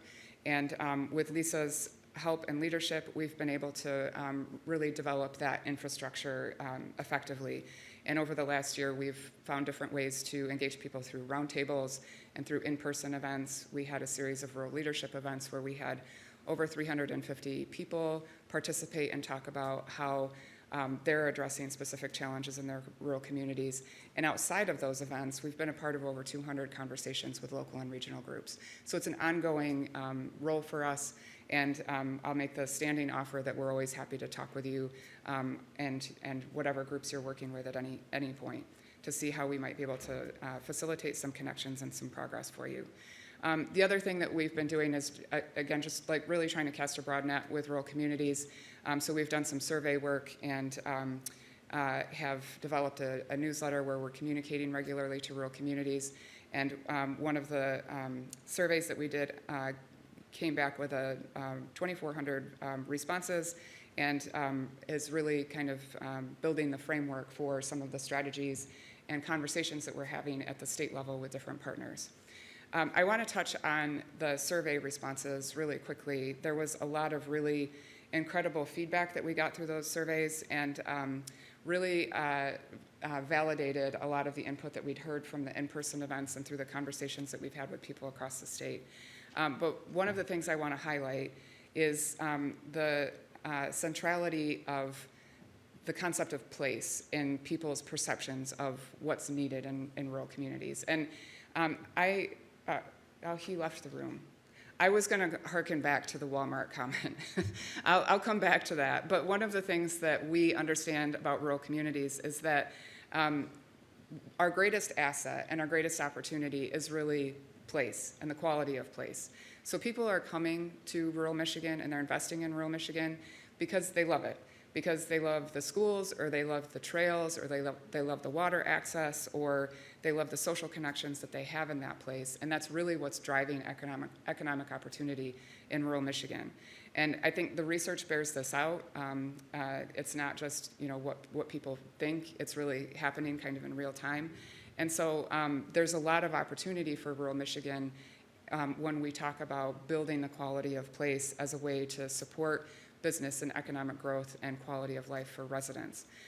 So that's one thing that I kind of underlies all of our conversations and our work. The other thing that I think is worth mentioning is that the vast majority of people felt like their community was in a good place or was moving in the right direction. And I say that this is really important because the narrative that we hear about rural communities is that they're dying. We hear so much negative narrative around what's happening in rural communities and the disinvestment and the population loss and everything else. And I don't want to dismiss that, or I don't want to dismiss it. There are a lot of challenges that rural communities are experiencing right now, particularly as it relates to population loss. And I think that came through in the conversation that we just had about hiring and retaining talent. And it's a real and present danger for rural communities. But in some cases, we've started to see some of those trends shift. And again, it's because of that quality of place that is really being recognized to a greater extent by rural communities and by potential residents and businesses.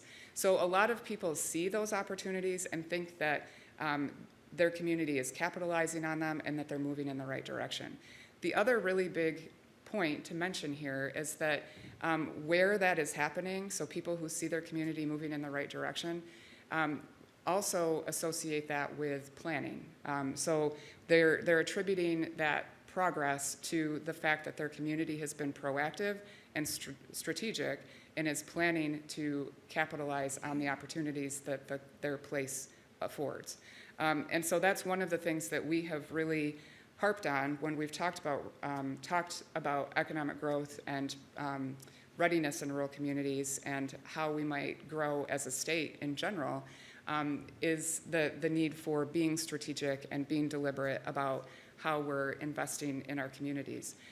So when we talk to different places about different issues, the question is always, what's working?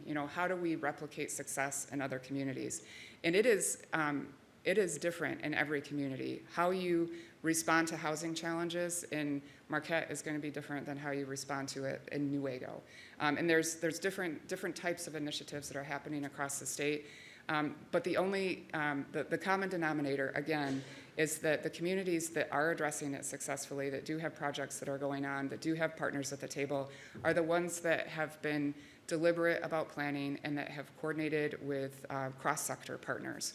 So that's the recipe that we're really trying to share with rural communities, is that when you do that planning and when you coordinate with partners, you're more likely to be able to capitalize on the unique assets that your community has. And I think that that's another really important point to drive home, is that everybody's got a different set of ingredients. And we really need to recognize how to best use those ingredients. It's not going to be cookie cutter across the state. And having those kinds of intentional planning and collaboration activities really helps us understand that. The other thing that's really central to a lot of the successes that we've seen is that the efforts go outside of just a single community. So there's partnerships at the regional level from regional organizations, because that kind of collaboration brings more resources to the table, and you're able to get farther down the road with some of the goals that you've established for your community. All of that, we recognize, takes a lot of time and money and people, and that's one thing that rural communities really don't have a lot of. And that's why we are where we are in many cases in rural communities. And so that's why we have been really trying to broadcast this message about building capacity in rural communities, regardless of what issue area or what topic you're talking about. We really want to emphasize that it kind of starts, it starts there, making sure that you have people that can answer the phone when a developer calls, and that there's someone who understands the grant application process, and that you have a project actually that you've been able to develop that's ready for a grant application when that funding becomes available. And a lot of places just don't have that. And so we're trying to support that kind of capacity building and planning in different ways through our Rural Readiness Program, which provides $50,000 or provided up to $50,000 for tax-exempt entities to do those plans and to build capacity in their communities and regions. And again, like I said earlier, we were really trying to make sure that this was flexible and that it was responsive to what communities were experiencing. And so you see a long list here on the slide of the types of projects that are being funded by that program. And it's really everything from behavioral health to economic development, emergency response, and housing strategies. A lot of housing strategies and housing pre-development work, because that's been the #1 priority that communities have been grappling with. But we're really excited about how innovative these projects are. We're really kind of excited about communities experimenting with different ways to build, for example, grant writing capacity. So we have a couple organizations that are providing grant writing education to their communities, and then pairing that with contractual support with a grant writer, so that once they've identified some specific projects, they have resources to come back to. And that's the kind of innovation that we're hoping we can use as a best practice and a model for other communities as we move forward. We also just wanted to share there's a lot of those projects are in the UP, and we're really excited to see all of those play out. So it's everything from the city of Ironwood to Keweenaw County and City of Hancock and Crystal Falls and Houghton and UP-wide initiatives. Again, just covering a whole range of activities. So as we kind of move forward with the grant process, we actually just, we're in the process of signing the second round of grants right now. And as we get a little bit farther down the road, we're really hoping to bring those stories to groups like this so that they can share their experiences and talk about the specific work that they're engaged in and how it might be replicated in different communities. So that's been a big focus of ours. The other is, like I said earlier, really making sure that there's an understanding of what rural communities are experiencing and strategies, more importantly, strategies for how to address those with policy and with resources and with partnerships across the state. And so we took all of the input that we were receiving from different conversations and built a statewide rural strategy that we call the Roadmap to Rural Prosperity. And this was just released last week. And it really kind of provides a vision for how we can build rural prosperity in rural communities by making sure that communities and businesses and residents and our natural resources are resilient and connected. We think that those two words are really central to any definition of prosperity, so is that resiliency and that connection. Our goal for the roadmap is really to make sure that the strategies in this document and the findings from our feedback and listening sessions really inform the conversations that are happening at the state level around funding and policy, and that it seeds some collaborative action at the state level around issues that cut across agencies, because all of them do. That's the secret to all of this. There's not a silver bullet to any of the problems that rural communities are experiencing or any of the opportunities that they face.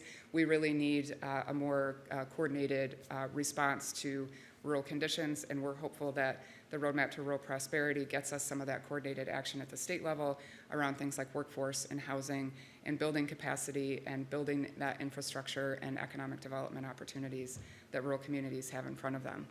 I'm not going to go through all of the details. It's a long document. I would just really encourage you to take a look at it. Pretty much it covers the universe of rural issues. So we're sorry that we can't share more today, but I did want to just highlight some of the economic development and business related strategies and start that conversation by saying that we see and we hear and we experience loud and clear the fact that economic growth in rural Michigan is really dependent on those place-based factors that I mentioned earlier.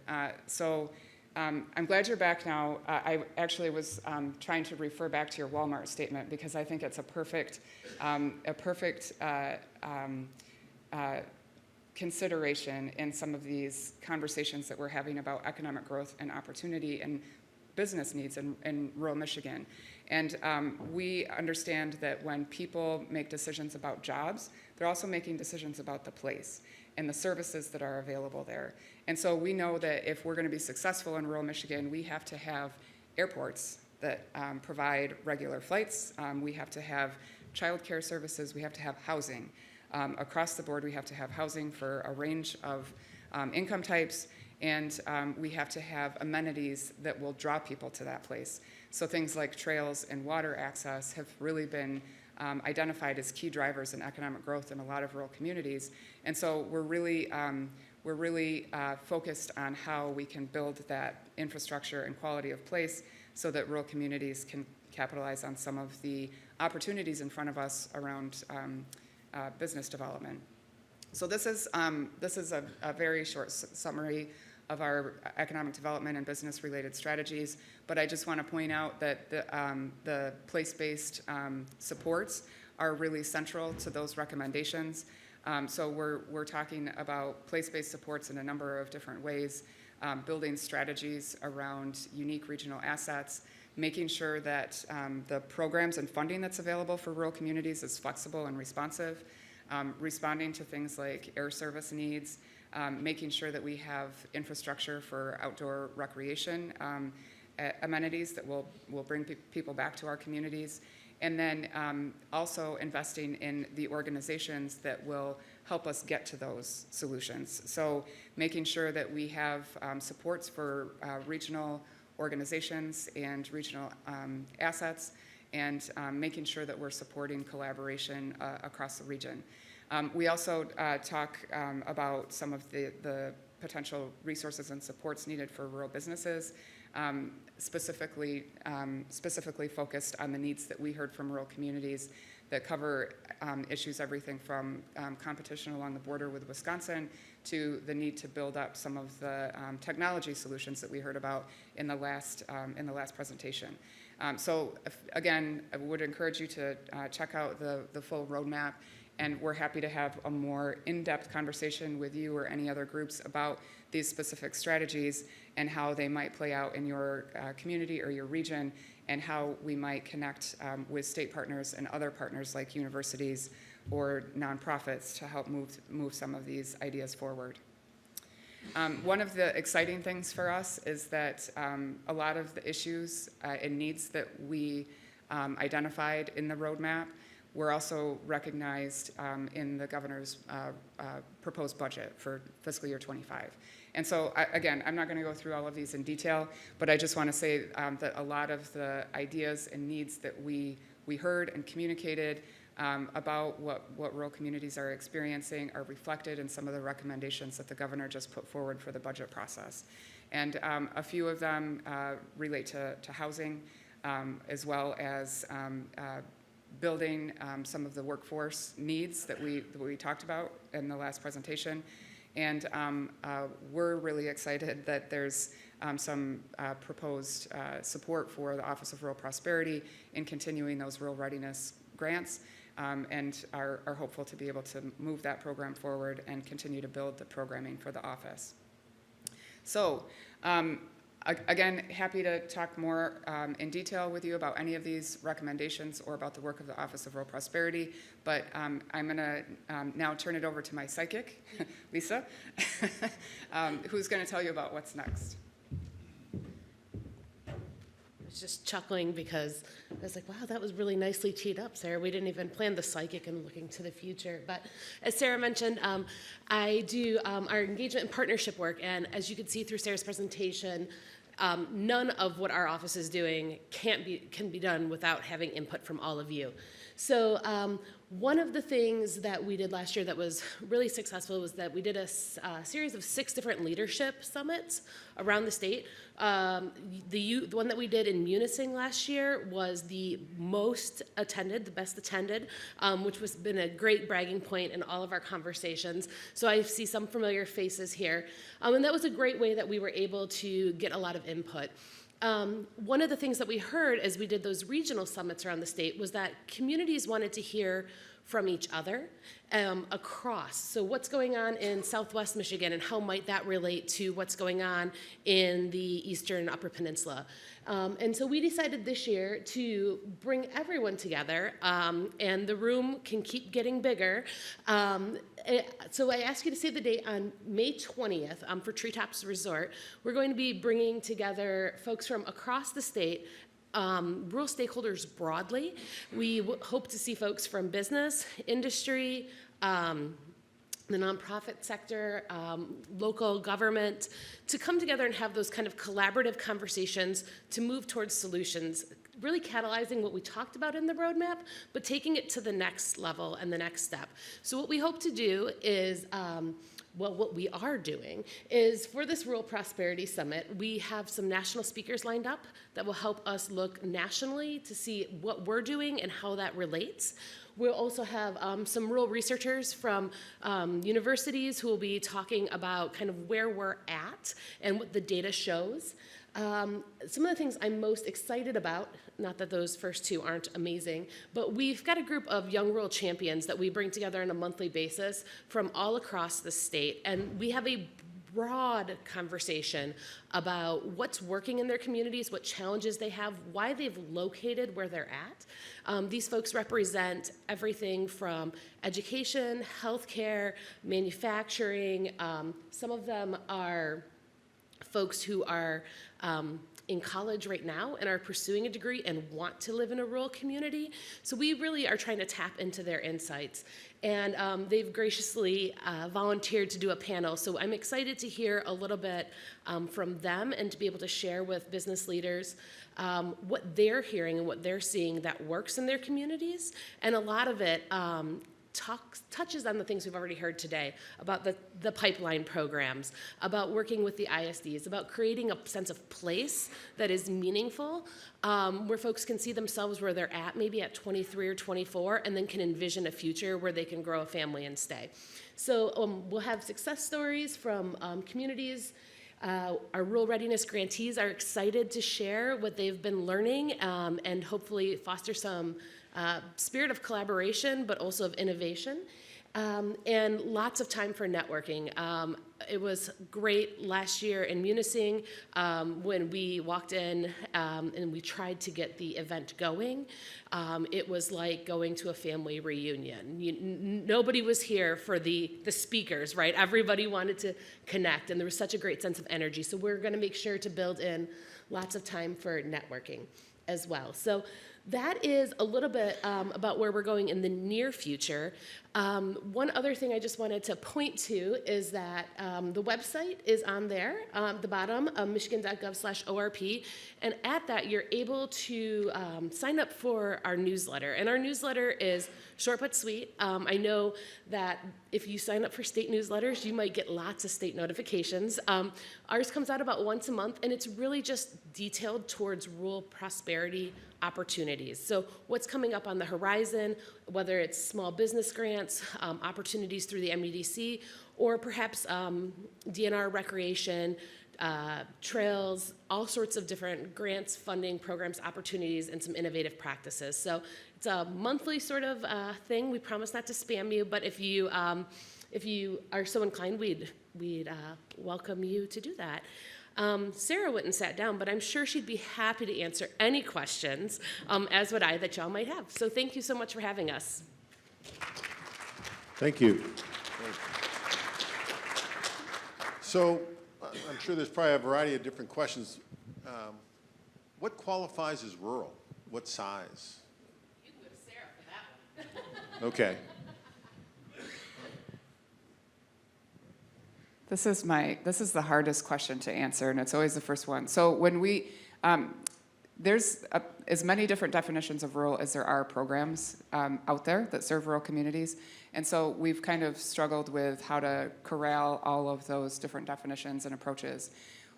One of the definitions, to give you an example, that we've kind of defaulted to is one that's used by the Federal Health Service Agency that includes non-metropolitan areas and metropolitan counties that have a population under a certain density threshold. So if you have a certain, if your density is low enough and you're in a metro county, you can still be considered rural.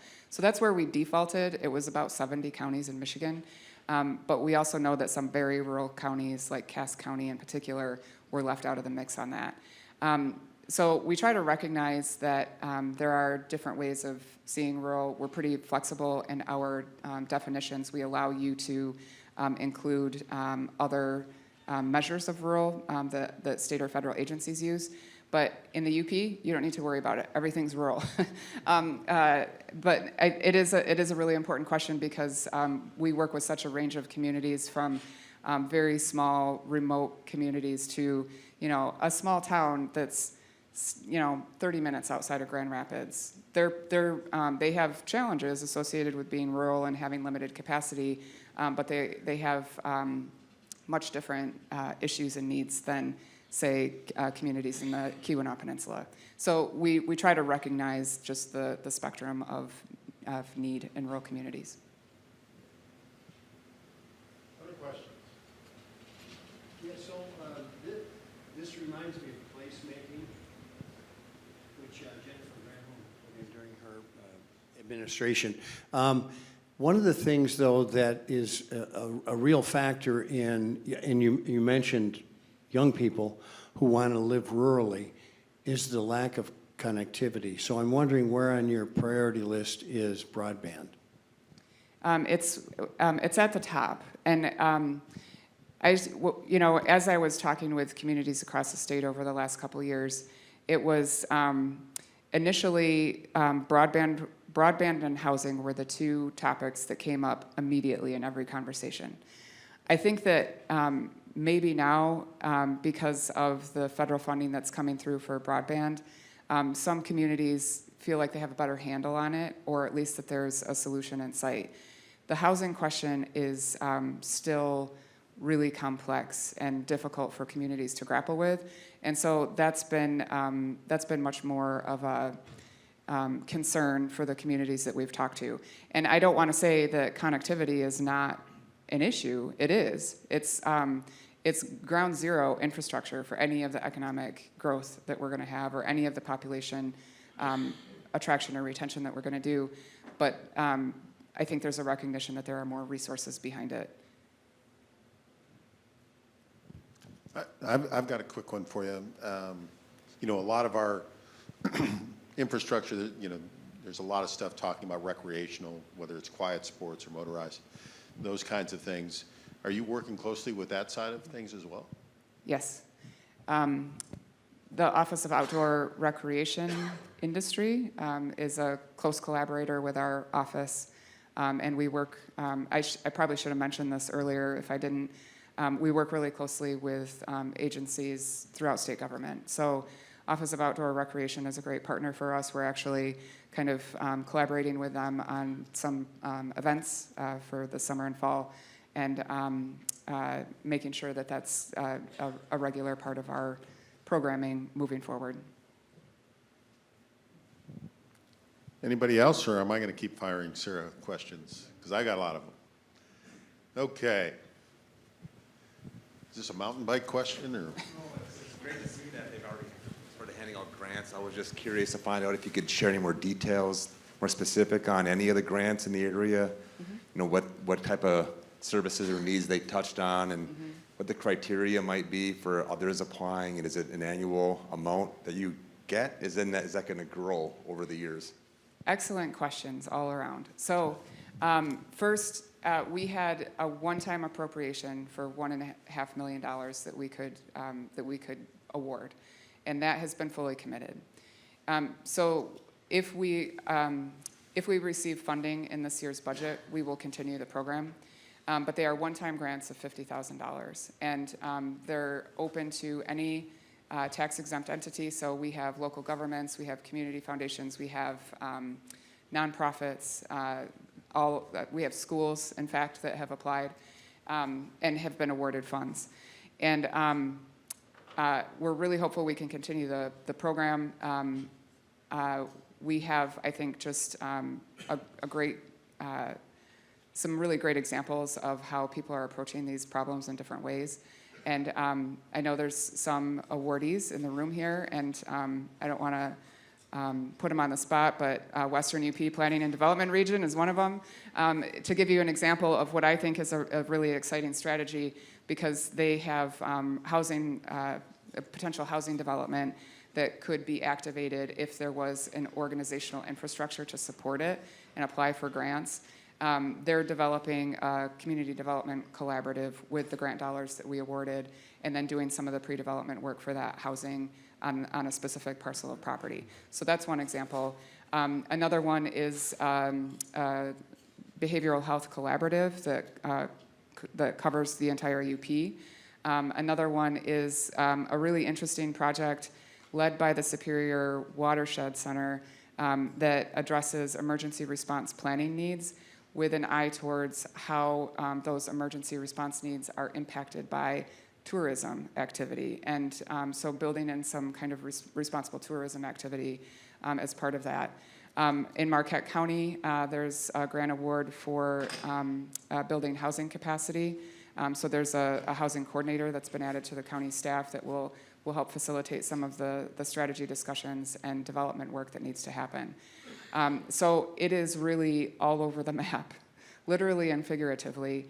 But again, what we're hoping is that as we see some outcomes from these grants, that we can build kind of a best practices toolkit and example and set of examples that we can use to like Lisa said, sort of foster that sense of innovation and collaboration and hopefully replicate some of those successes.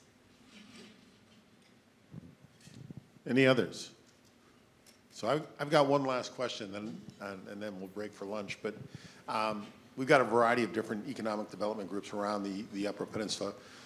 When somebody has an idea, something that they look at as far as an opportunity, they're generally going to be working with some of those locals. Are you working with the variety of the locals, and is that a good way for them to look to access those grants, or what would you suggest somebody move forward? Yes, yeah, I'm more communication is always better, and like I said, we're always happy to engage and try to find different ways that we can be a resource to different groups, and so there's different ways that we're participating on that front. So there's a group in Northwest Lower Michigan that we're engaged with to try to facilitate there's collaboration already happening, but trying to make sure that there's coordinated state participation in that collaboration. So that's one example. We're also working with some partners on a grant application here in the UP, just to, again, make sure that there's good state participation in that. But we're always happy to talk through ideas, because even if we don't have the solution to a particular issue, we do have a lot of connections in our network that can act as resources. And this is actually, I'm glad you asked that, because it allows me to go off on a tangent about this. But one of the things that we're hoping to do with additional funding and programming and capacity is take our Rural Readiness Grant Program and use that infrastructure as a way to better navigate groups and projects to the right partners and resources. So I mentioned earlier, we have all of these different partners, including universities, which are a big one. And we know that there's a way that we can connect those kinds of resources to projects that need help. Because there is capacity here in the state of Michigan. Sometimes it's just a matter of finding the right fit. And so we're hopeful to be able to build ourselves up into more of that kind of resource. Awesome. So can I have a round of applause for Sarah and Lisa? At this time, we're going to take a little break for lunch and have a chance, thank you, have a chance for you to network, because we're always told that everybody likes to be chatting with one another and making some further connections. We'll look to get back here, say about 10 to 1 to reconvene. We've got some other great awards and some great stories that I think you want to hear. Joe, do you have some more? I do. I have a couple of quick things. As I mentioned earlier, Operation Action was formed back in 1962 with the idea that the UP is one big city of 300,000 or so, but it takes 6 hours to get from one side of town to the other, right, Chris? And their thoughts were, we got to think regionally. And it's been our goal, and we've been very proud and happy we've been able to do it, that we're able to bring in folks like Chris and Sarah and her sidekick, Lisa, up to the to the meeting. And we work with folks like Michigan Works, the Upper Peninsula Michigan Works, the Upper Peninsula Economic Development Alliance. Last year we had Marty Fitanti and Invest UP here. And it really, we don't do economic development, do we, Rich, as Operation Action? We're like BASF. We try to make it better, right? And we think our goal is to kind of help connect the dots between the public and private sector, because Operation Action is, representing the private sector and over all 15 counties, and we know it takes a regional approach. And so there's another plug for the group. There's a brochure on the table on how you could be part of that and by joining the group. There's also one of these little QR codes, and if you would be so kind as to leave some comments about the meeting, there's a gift card, $50 Visa gift card that you could have a chance to win. And when you click this, the first question on it will be, am I Chris's sidekick or Rich's sidekick, or is he my sidekick? No, but there'll be a great survey there for that. Along with that, we'll break for lunch, or break and then lunch.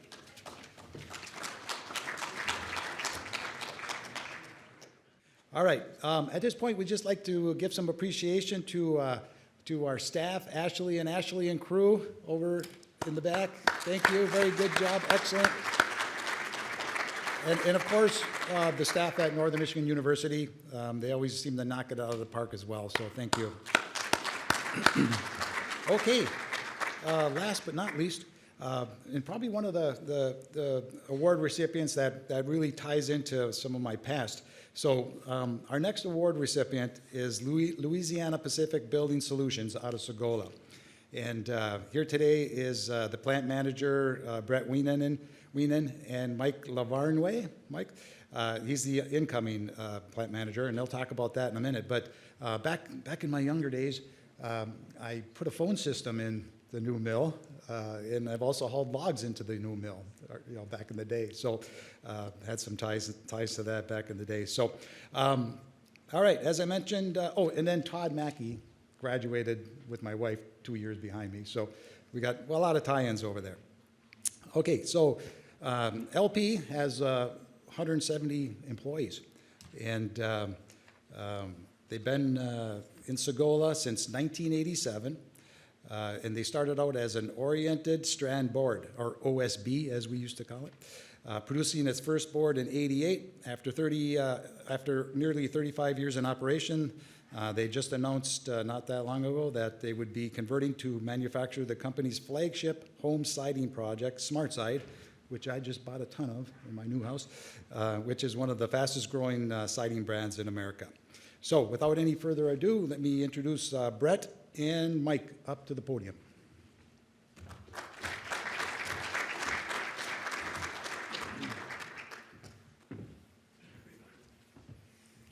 Thanks, Joe. I guess I would like to thank the person who put me last after following 3 pretty darn good presentations, following a rocket scientist. Great, thanks. Really appreciate that. Definitely not going to be as cool as that one. But in all honesty, we're truly humbled and proud to be recipients of this award. It means a lot to me personally, but I know it means a lot to our team at LP Sagola. So looking to think what I'm going to talk about today. Our corporate communications group sent out a slide deck that I got to see finally, so bear with me on this one. I'm going to start off with a brief history about LP as a company, and then we'll transition to LP Sagola and the role we play within our company. So first off, LP was founded in 1972. You can see us on the New York Stock Exchange as LPX at the end of '72. But we're pioneers of OSB, so I'm pretty sure everyone knows what OSB is, right?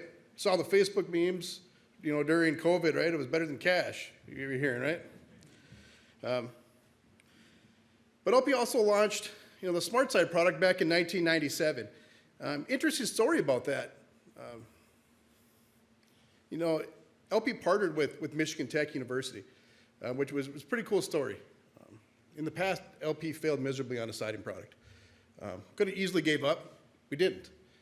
We decided to partner with some PhDs, which we just got to hear from some, so that's some pretty cool products from them. But they helped us kind of produce the product that we make today. And we basically used the same recipe that we started in 1997 in transition to our SmartSide product. At LP, we have about 4,300 employees across the United States, Canada, South America. We operate 23 manufacturing sites. We have 9 admin offices, our headquarters in Nashville, Tennessee, with basically annual sales just under $4 billion. We operate 3 business units. The Siding Solutions segment, which is what LP Sagola had just converted to.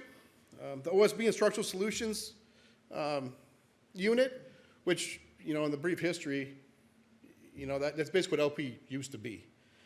And we'll get to different numbers of employees in each business segment, and I'll tell you a little story of how we're transitioning.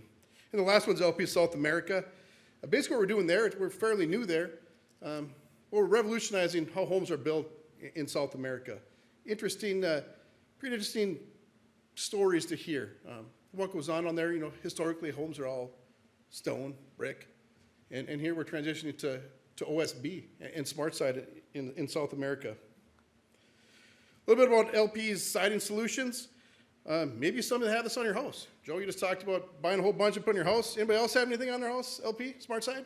Probably heard that name, the name brand Smart Side. Offer a lot of products in that product line. It's the fastest growing engineered wood solution to siding. And it just seems we're seeing double-digit revenue growth year over year in that segment. Actually, I'm gonna go back one slide here. Like I said before, that product was launched in '97, so we've been on 25 years, 25 plus years. We have 2,000 employees now in Smart Side, on the Smart Side siding side, which I started with LP 8 years ago. And when we started, we had 1,200 people in Smart Side. Now we have 10 strand mills. When I started, there were 7 strand mills. We also own 4 pre-finished facilities. So pre-finished facilities is when you go buy our product, and you can pick which color you want, and you buy with that product already painted. So some people may have bought it that way. Maybe it's got the brand name Expert Finish, which is LP's. Maybe you've heard it as Diamond Coat from Wausau Supply. Looking at OSB Instructional Solutions, segment, been on the market for a long time, 40 plus years, 1,300 people. Again, that's just totally flip-flopped in the last 8 years. We used to be heavily into OSB. We relied on the volatility of that market. Times are high, we rode them high, made a lot of money. Times are low, we'd be stapling $50 bills to the side of every unit going out the door, and we'd be losing money. So we wanted to get away from that. And we've really done that and lived that in the last 8 years. Down to 7 mills now. Like what I said before, we used to have 7 siding strand mills, now we have 10. They came from the OSB mill, we converted them. Exactly the same way which we just converted LP Sagola. South America, pretty cool story. 20 years on the market now. We're growing, 700 people, 3 mills. I think that's quickly going to become 5 mills soon. So it's really starting to pick up there. Pretty interesting story. Interesting. It's always interesting to hear some of the ways we do things in South America. It just seems like it's so far long ago, but it's really not. I mean, there's people really experiencing that, but we're definitely revolutionizing the way homes are being built there. So pretty good story. See the map of our locations.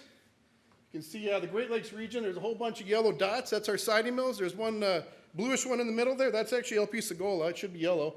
But anyone want to take a guess why they're all in the same location? I heard materials. I heard wood. I heard wood somewhere. Wood. We're looking for certain species of wood. We need certain species of wood to produce our siding products. And we happen to have a whole heck of a lot of it in this region. It's aspen. We basically make our product out of 80% aspen. We do run some basswood product as well with it.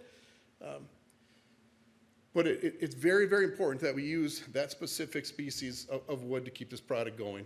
And it's kind of interesting because before it used to be a mixed bag. All those yellow dots used to be blue dots because every one of our mills started as OSB mills in the past, and we've been converting ever since. So, what role do we play at LP Sagola? Joe, you mentioned a lot of stuff that, some of the things you stole my thunder on some of the lines here. But you can see we started in '87. First boards in 1988. And we produced OSB siding at a very good rate. We always considered LP Sagola as the flagship. Everyone was measured against. And in 2021, we announced that we're going to convert that flagship OSB mill into a siding facility. And as we did that, we began that conversion in 22, and I've been fortunate enough to lead the mill through that conversion project. I came over at the end of 2021 for this project.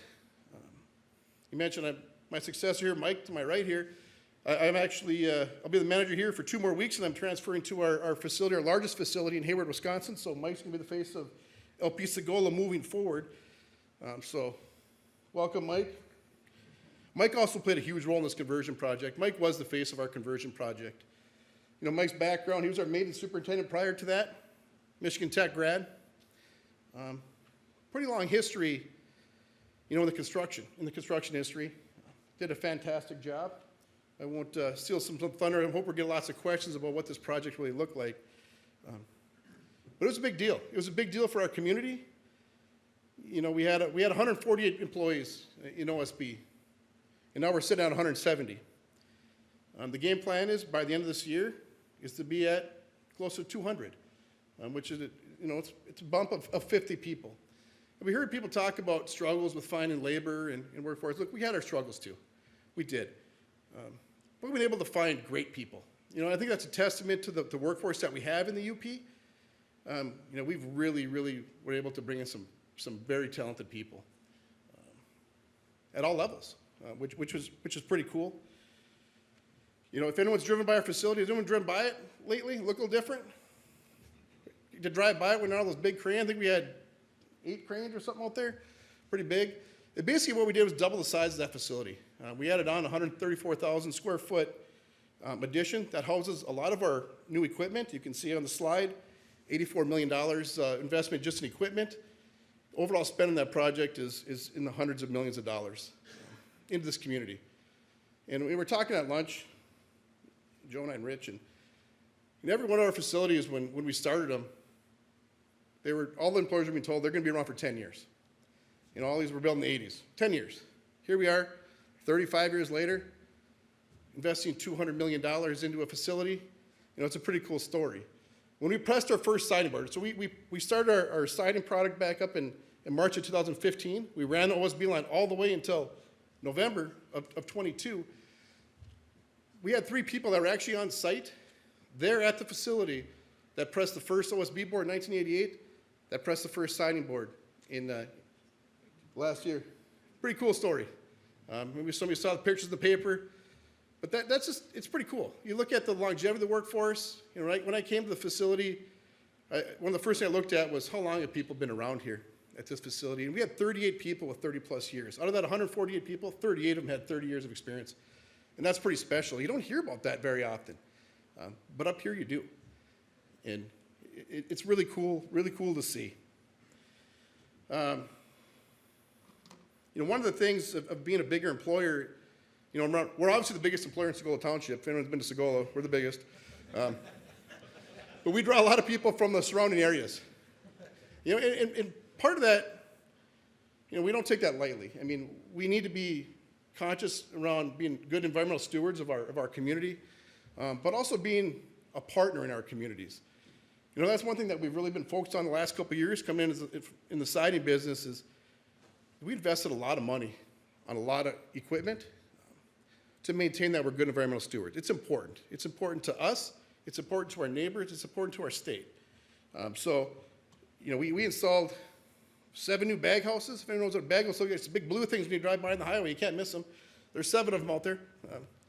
Basically, it's just making sure that we don't put anything out in that air that shouldn't be there. We've invested, you know, major investments in our stormwater system to make sure that, look, nothing gets out of our facility that shouldn't. So it's pretty cool. You know, one of the other things is, you know, we obviously use a lot of wood. We can use up to 600,000 tons in a year. For people that don't know how much that is, I'll just say it's a lot. It's a lot of wood.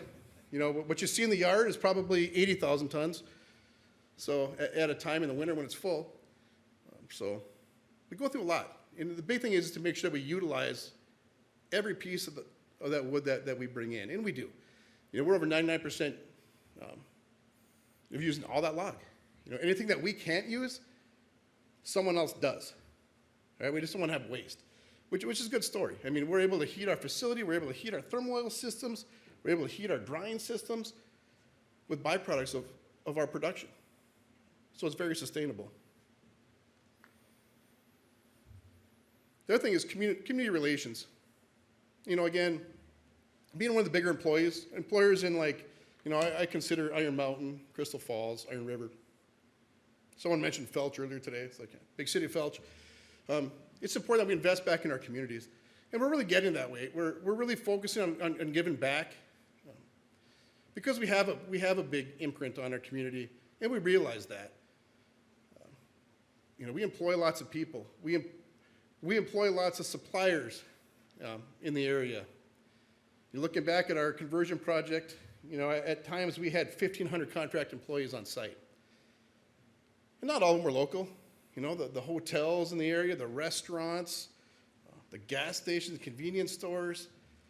You know, we brought a lot of money in the community. And it's something that we're proud to do. It was good to see. It's really good to see that we invested, you know, in this community Who would have thought we'd spend $200 million in Sagola, Michigan? But we did. So it's something very special. And we look at some of the bottom things here, kind of as a joke, we won first place in our doghouse competition. So for National Manufacturing Day, our company had a contest. Every mill was to build a doghouse. And we're going to vote on it. You might have saw it on LinkedIn if some of you people are friends with any LP people. LP Sagola won it. We had a pretty cool doghouse, I'm not going to lie. I didn't want to know how much we spent on that thing. We had the materials, was free with a lot of labor. It was very sustainable. It had solar power lighting, heated dog bowls. I mean, it was pretty cool. But we won that. And what we did is we donated it to an animal shelter on River to auction it off. Because I think that's pretty cool. And there's going to be one lucky dog somewhere. That thing had everything, air conditioning, everything. The other thing is, $10,000 awarded in community grants. Those are just the bigger grants that we do. There's obviously lots of smaller things that we do in this community. I was just talking at lunch, right above my computer in my office, there's a big picture of a Little League softball team with LP shirts on, and it's cool to see that. It makes you proud to be around the community to see that. And I guess in closing, it's really nice, to be a part of the community. And moving forward, we're going to be there for a long time. Not just that, hey, we're going to be here for 10 years. Look, we just invest a lot of money. We're going to be here for another 35 years. So that's basically what I got. I'm hoping for questions. Hopefully get Mike to talk too. See, we got a question in the back. I was just curious, with this mild winter that we're experiencing, have you guys had any issues with getting wood in your yard? Great question. Of all the mills in our network, we got a couple in Michigan. We got one in Newberry, Michigan as well. Hayward, Wisconsin, Tomahawk, Wisconsin, Two Harbors, Minnesota. We're in the best spot. We got a lot of wood in our area right now. The road bans have been on for a couple weeks, and it has been. Hopefully they're going to come off. I saw some snow today. That's probably a good sign, right? We want to wish for some cold weather, but us specifically, we're okay in Sagola. We're fortunate to have a lot of partners that supply us a lot of logs, and they're asking us if they can bring more. So we're fortunate where we're located. Hi, over here. Hi. Question. I used to work at LP, very fond of the company and its practices, put my way through college there. But by reducing the amount of production off of the OSB mills and retooling them over to the smart side, how much business are you losing business on the OSB side? What about the production? Are those other mills that are left able to pick that up? Do they have the capacity? Where does that all fall? It's a great question. Short answer is we are producing less in the OSB sector, and that's by design. A lot of times there's the supply and demand. There's a lot of mills that were coming online, right? When COVID first hit, there wasn't a lot of mills running across the country that people saw, hey, a quick way to make money is open another OSB mill. So a lot more production's coming on to the market as we're taking it off. Fortunately, when you look at the way things are right now, the smart side product is definitely better for our company. And that's in line with the strategy. It's a more stable product for us because, I'll be honest, when times get tough and you got oversaturated market with OSB, mills take downtime. And that I think that's helped by us coming off the market has actually helped the rest of our facilities in our network.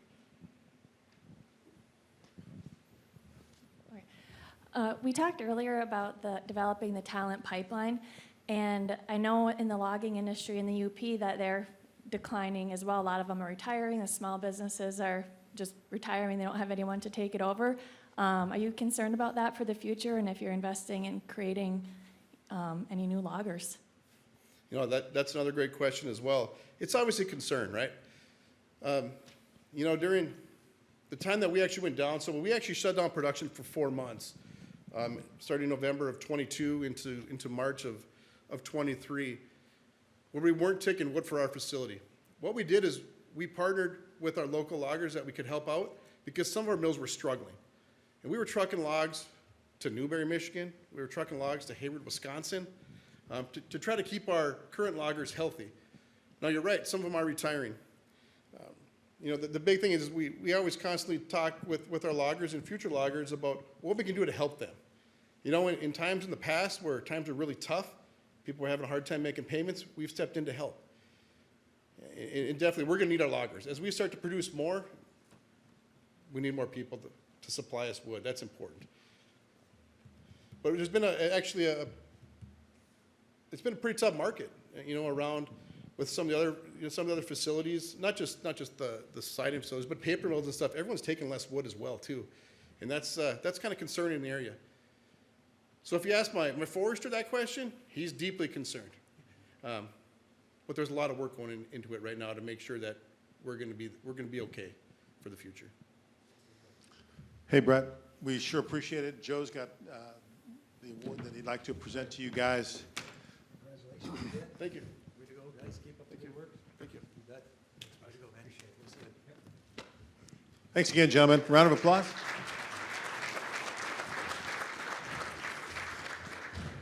Can I have Kathy Reynolds come up?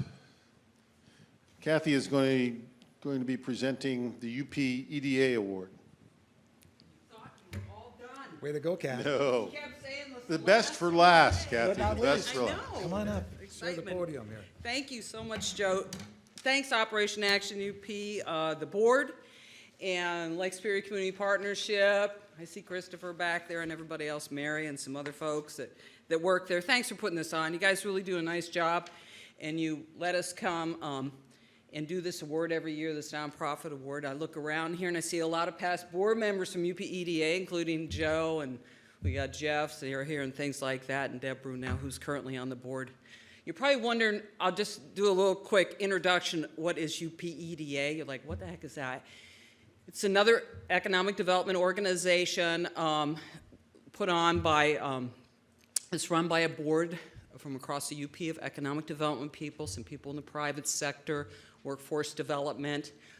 And so Upper Peninsula Economic Development Alliance, what we do is we put on like 4 events a year. We've been doing that on a regular basis the last, say, 3 years. We do a couple virtual and we do a couple in person. So I know some of you people have been there before, and I'll just put a plug out there. We've got a virtual event this next Thursday, a week from today, that will be on Zoom. It's only $15 for a non-member and it's free for members. And the topic, and I know some people are like, tourism. I'm from Munising, right? So everybody says, oh gosh, I'm talking about tourism. But for as many of you already know, tourism businesses affect a lot of people, and the visitors affect a lot of businesses, whether you are in, whether you're in banking and you're financing, small business, whether you're in higher education and you're training people to be working there, whether you're working in the labor force. But we're going to have Dave Lorenz, who a lot of you know from Travel Michigan. He just retired, but he's still out there working a gig. And he's going to be the keynote. And we'll have people from all the park services here in the Upper Peninsula and Convention and Visitor Bureau heads all the way over to Mackinac Island. So, and if you want to kind of know the boots on the ground type of situation as what visitation kind of look like and conditions out there, what the future kind of looks like, what's happening now, this lack of snow, and what it's doing, which is critical, I know, for a lot of counties, including ours in Alger County right now, and a lot of counties across here, and a lot of you people know that. But done with my little commercial. So we do a Nonprofit of the Year award each year. And this year it's going to the Great Start to Quality Upper Peninsula Resource Center. And they serve Alger, Baraga, Chippewa, Delta, Dickinson, Gogebic, Houghton, Iron, Keweenaw, Luce, Mackinac, Marquette, Menominee, Ontonagon, and Schoolcraft County. I did that in one breath. Located in Marquette, the center helps families find child care in the Upper Peninsula and supports providers with improving their program. They offer support to Upper Peninsula child care providers and educators to improve the quality of their programs by providing individualized consultation, coaching, and access to training and resources. The staff provides professional development opportunities to all provider types across the region on topics related to best practice, developmentally appropriate themes, as well as topics that are required through the state child care licensing division. Another aspect of the work that they provide is access and support, and utilizing such programs is TEACH, a scholarship program to aid individuals in completing a higher education level. They also support all provider types in grant opportunities that are offered by the federal and state governments. The Resource Center also supports families in their search for high-quality child care and preschool. They offer a lending library, which is a free educational resource for parents and children. The lending library is designed to encourage and enhance the learning experience at home, school, child care, and preschool. The Resource Center has been very active in supporting the apprenticeship program throughout the region, with its partnership with Upper Peninsula Michigan Works, Bay Mills Community College, Ishpeming Public Schools, Marquette Algerisa. There have been several successful programs approved by the U.S. Department of Labor. As a member of the UP Child Care Task Force, they have supported the work to improve working conditions and opportunities for individuals to enter the early care and education field. As one of the founding members of the Marquette County Spark program, individuals from Marquette County were provided an opportunity to participate in a cohort of individuals that wanted to become family home providers.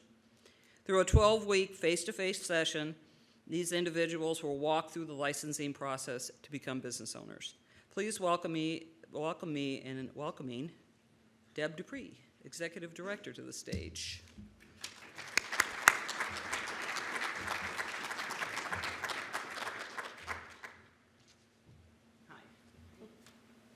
If anybody's got wants any more information on that event I told you about, UPEDA.org, you can go to. So wow, super appreciative of this award. Would not have been possible without the work that we do with Michigan Works, with the Lake Superior Community Partnership, as well as the work that we've been involved with the Child Care Task Force.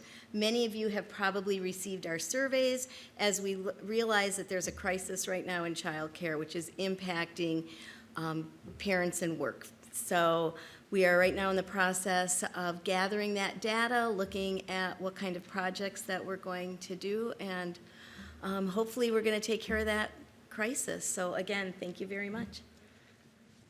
Thank you, Deb. Thank you.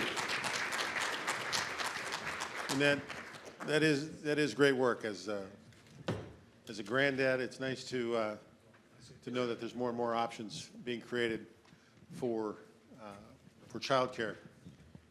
A couple of things that I would like to do. First of all, if I can have the different board members of Operation Action UP stand up.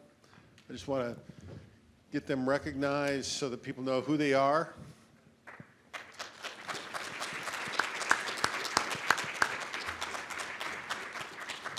Thank you.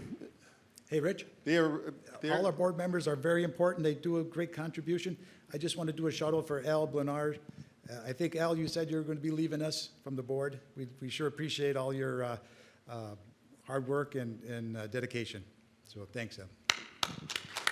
Thanks, Al. Also, Brett French. Oh, Brett's here? Yeah, sadly, we're losing his input on the board here coming forward as well. So if you can recognize Brett, he's been involved and done a lot for us for a lot of years. The other thing that I would suggest is don't be afraid to engage with them. You know, we're always looking for good new participants to get involved on the board and helping guide in what we do, what we try to bring to the business owner community throughout the Upper Peninsula. And you know, so make those recommendations, step up, get involved. We would appreciate that. The other thing I would tell you, you know, there's a lot of, you know, bankers, insurance, other folks that are servicing business communities. Make sure that you're talking to your business owners and getting them involved with what we're trying to do here too. A big focus of ours is to try to bring them information they're not necessarily getting on a day-to-day basis in the smaller communities throughout the Upper Peninsula. And we want to be able to deliver that. And the more input that we have and the more involvement we have from a membership standpoint, the better we can get in at zeroing in on those kinds of things that are of value to them. From my standpoint, I do need to have you recognize Ashley and Ashley again.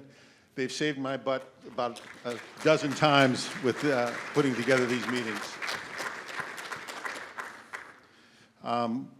For the board members, remember we do have a board meeting at 2 o'clock, so all the rest of you guys are going to be able to go home. We're going to still be working for you, just so you know. Joe, did you want to finish up with anything? How can I follow act like that? Just remember the surveys and the applications are on your desk, so on your table. So thanks again, and looking forward to seeing everybody next year.